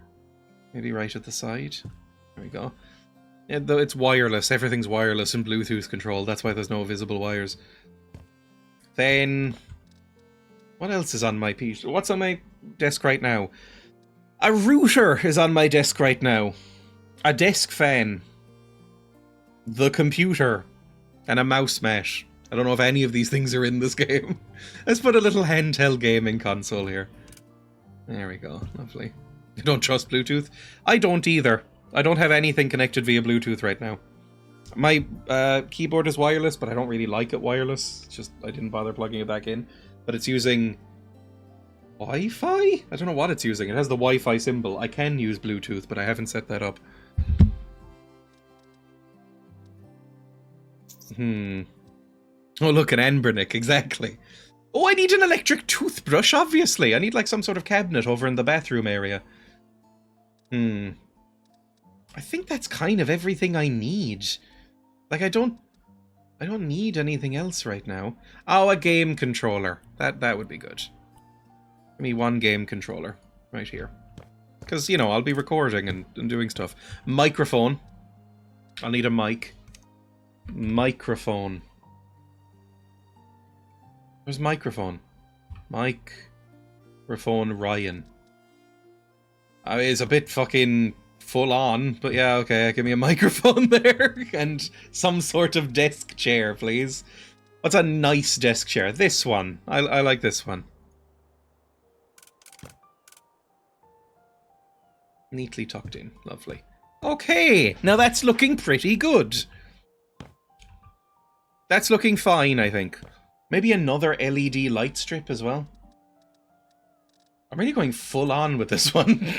I might move my office here, because I genuinely kind of like it. As embarrassing as that is. Let me get a light strip here, like right behind the monitors. That insane. Like that. That bizarre.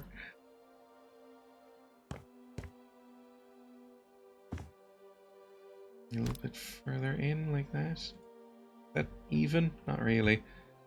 Like here.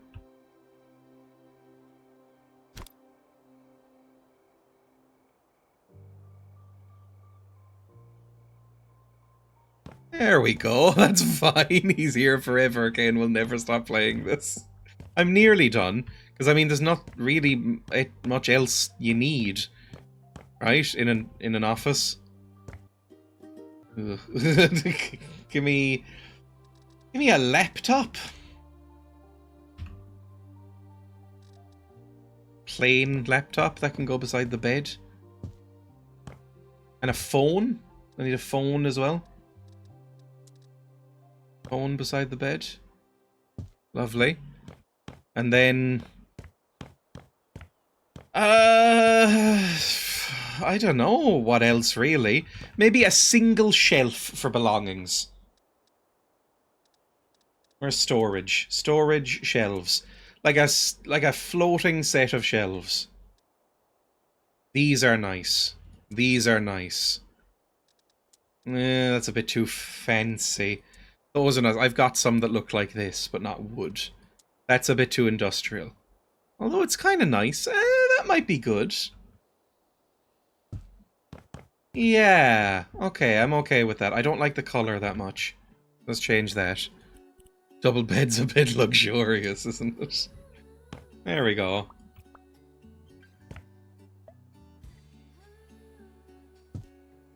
I like that okay. Who's going in the double bed without Emma? A bench would suffice for a life without Emma. I sometimes like to roll around, although I suppose I could just roll around on the floor. Maybe a patch of grass or moss would do okay. Get over a little bit. Yeah, okay, that's good. And here we can have, you know, a toothbrush.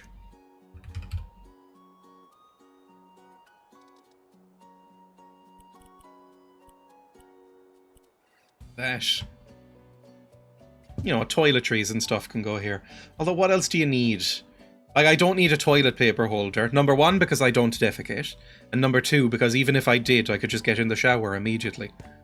I don't leave the house. I don't need clothes. So that might be it. Oh, soap dispenser. We need soap, obviously. It would be weird if we didn't have it. Those are prepper shelves, surely. Soap, in case we need it. Again, we'll be showering, mainly. Just 14 showers a day. In this fucked up, weird room. I look at this place as a bunker. There are no windows, are there? And just for guests, I suppose we should have some sort of seat, although there won't be guests. What's a couch that I like the best in here? I kind of like this, but I don't like the gold edges. So I would like to not have them if possible. Oh my god, the patterns are fucking disgusting. Can I not have gold on this? Can I just have like an ebony or something? That's kind of nice then. There we go. Have that there. And maybe we do, you know what, for watching films, maybe we do have a television. So give me like a cabinet. Or a table, that's it. Small table. A television table. Like this. That you could fit a television on that, right? What do people put televisions on? Maybe I wall mount it. And have the couch facing this way. Yeah, that makes more sense to me, actually. Have a big television, please. There we go, that's nice. Maybe a little bit in. Like that. And then match this up.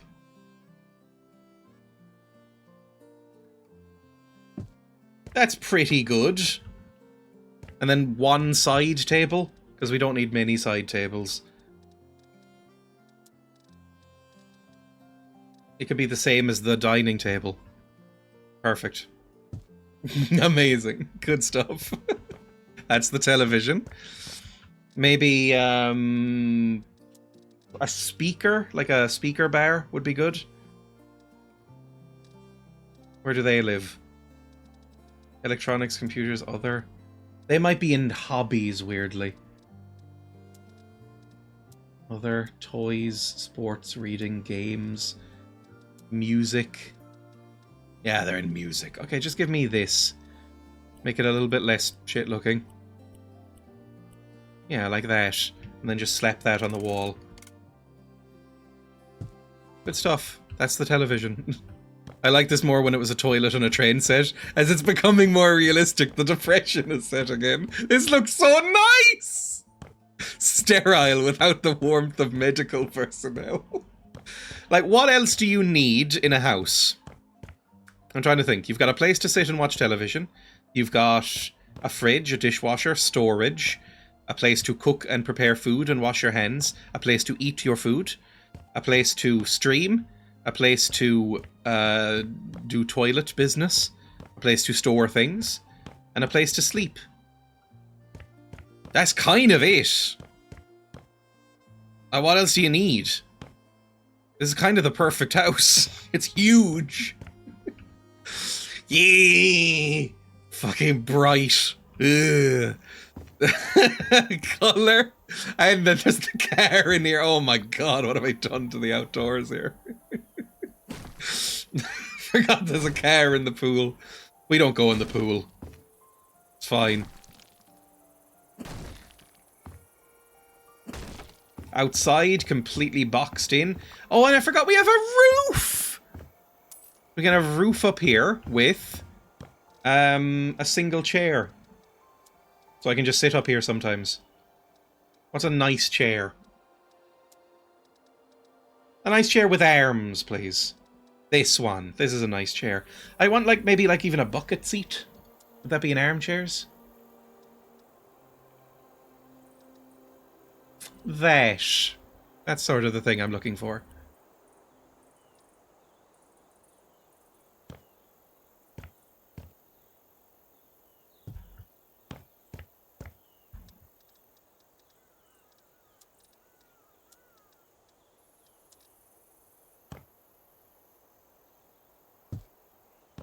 There we go. That's perfect. It's a Kubrick set. Like, that's really, really nice. You can just sit up here and just kind of look around at the trees. Really good. Go down here, look at the carpool. Then you go around here, back into the main room. You go into your living accommodations. There's some colour, there's some red on these bridges. We get rid of that.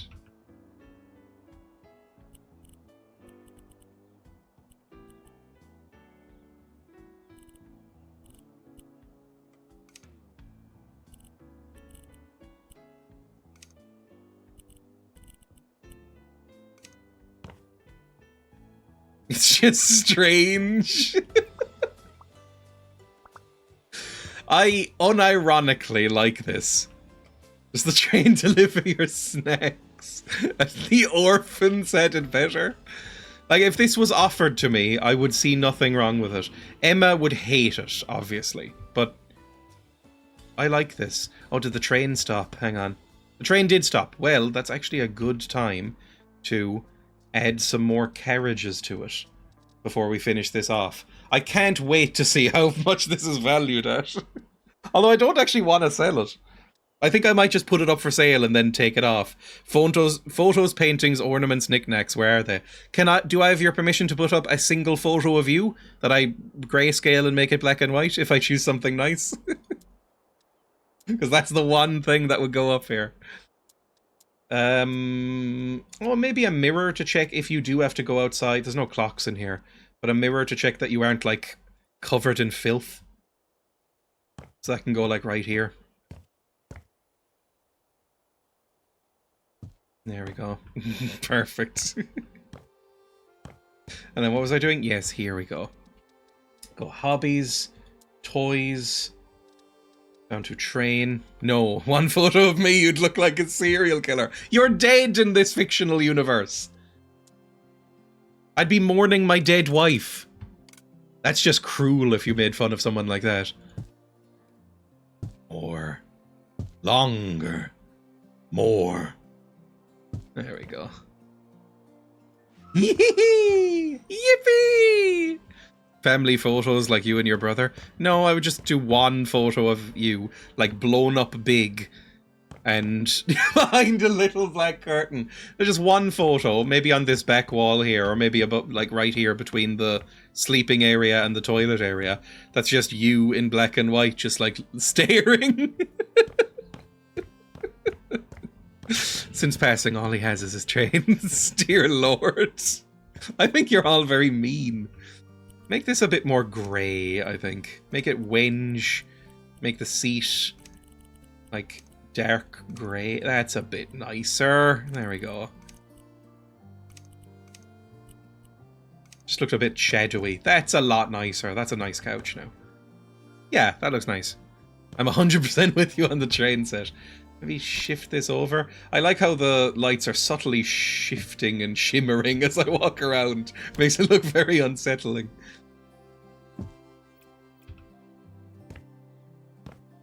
Oh god, it's so good.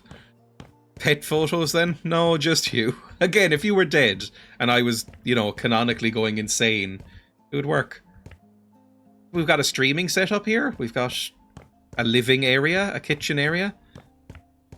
People would 100% think a child made this build if it was uploaded. But it's so good.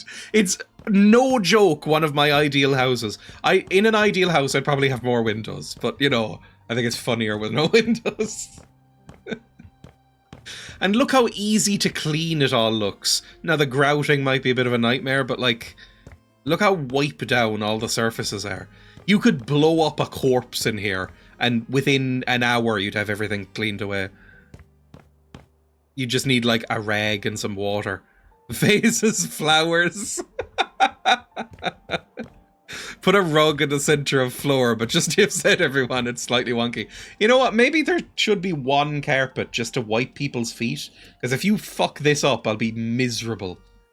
So like, you know, if you're going to wear shoes, I'm not going to insist you take them off or anything, but at least wipe your feet to get like one like grey doormat. There we go. Perfect. See? Colour. God bless this mess. Clinically cold inside. I love how low the ceiling is and how it looks like a drop ceiling in a hospital. I love the lighting. It's so nice. I love the extra spotlights. Everything here is great. Realistically, who are you inviting here? Where's the train? I want to look at the train for a second. See, it's going behind the office area.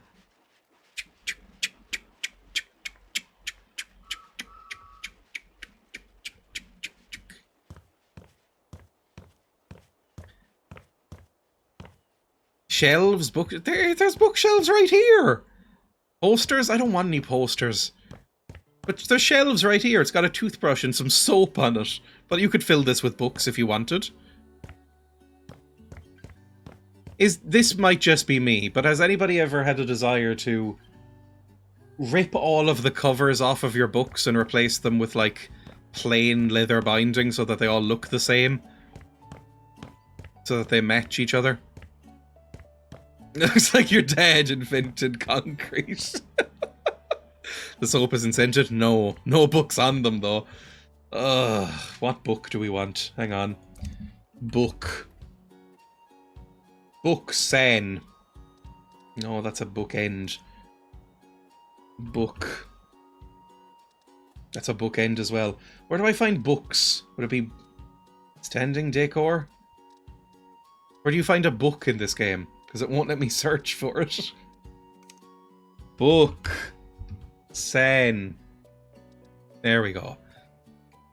Book. What book can I get?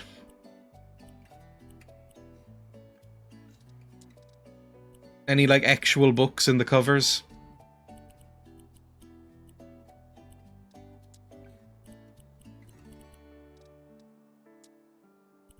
That's a big chunk. This one. There we go. Book.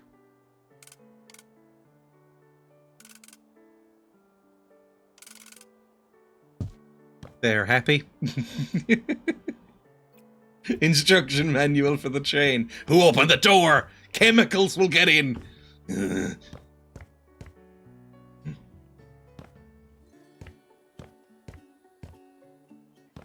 I suppose, you know what, just like for a jacket and stuff, I might put up some hooks.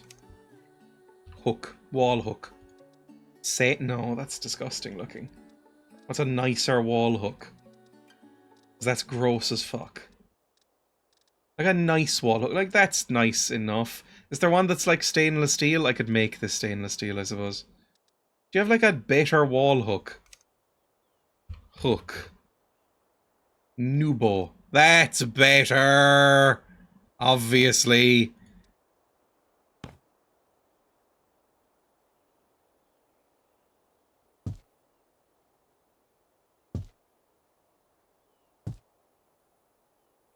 There we go. Perfect. Amazing.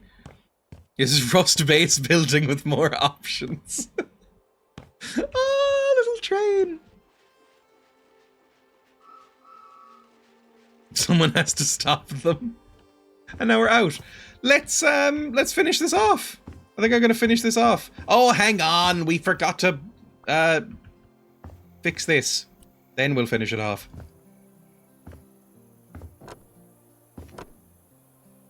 Lovely. Anything over here? Nope, that's all clean. Let's go. Also, we need to dispose of this rubbish. Garden train set. Please dispose of the rubbish, game. Please, for the love of fucking God. Why is the rubbish so hard to get rid of? Go in the bin! Are the bins full? Why won't it go in the fucking bin? Whatever. That's as good as we get.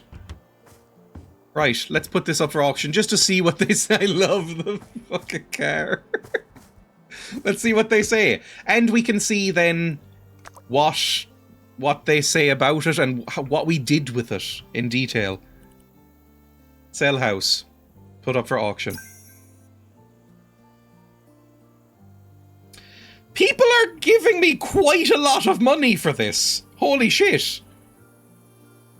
That looks pretty good. That's a lot of money. Sinister windowless box. Like, I only paid 750 grand total for this, including renovations. All single men, I see. All people who you wouldn't trust around a kid. Xavier, very train set coded. Nathan looks like he would kill you. Olivia looks normal. The wide staring eyes are a bit scary. How do I just see when it's finished? I guess I've saved, so I can probably just reload the save, right? Xavier Silva. Because I want to... Hang on. Cancel auction. Confirm. Like, how do I see the before and after? Without selling it. I'm not actually 100% sure. Because I would like to... I think I'd like to move my office here. Move home office here. Yeah, and it's now there. But how do I see before and after? I don't know if I can. You just have to keep it in your brain, I suppose, as to what this looked like before. I knew it. It's nice. And I could sell it if I wanted to. Oh, well, here's the originals. So... This is the front of the house. This was the front of the house. Oh, the interior is so much nicer. Hang on.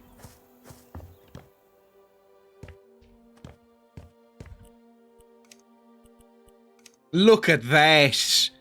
Look at that. That's the front door. Look how this looked in comparison. Look how fucking shit and cluttered and miserable this looked, even without the broken windows.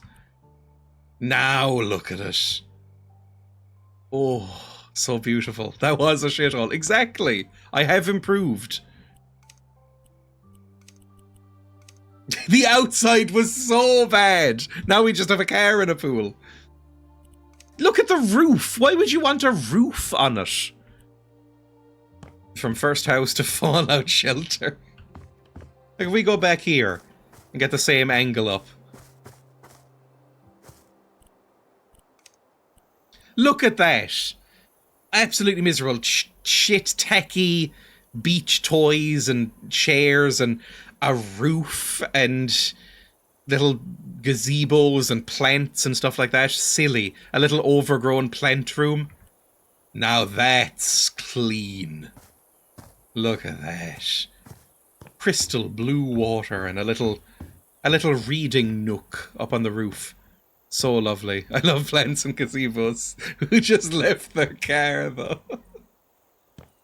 Well, I mean that's House Flipper for today. I feel like I'm listening to an estate agent urgently foisting something they've had on the books for 3 years. If it got wet, better get another. Ben Shapiro to his wife. That's beneath me. That joke. Anyway, that's enough of House Flipper. We have a new house, and it looks fabulous. I'm going to save and exit there. Might as just a rage? You may quit the game.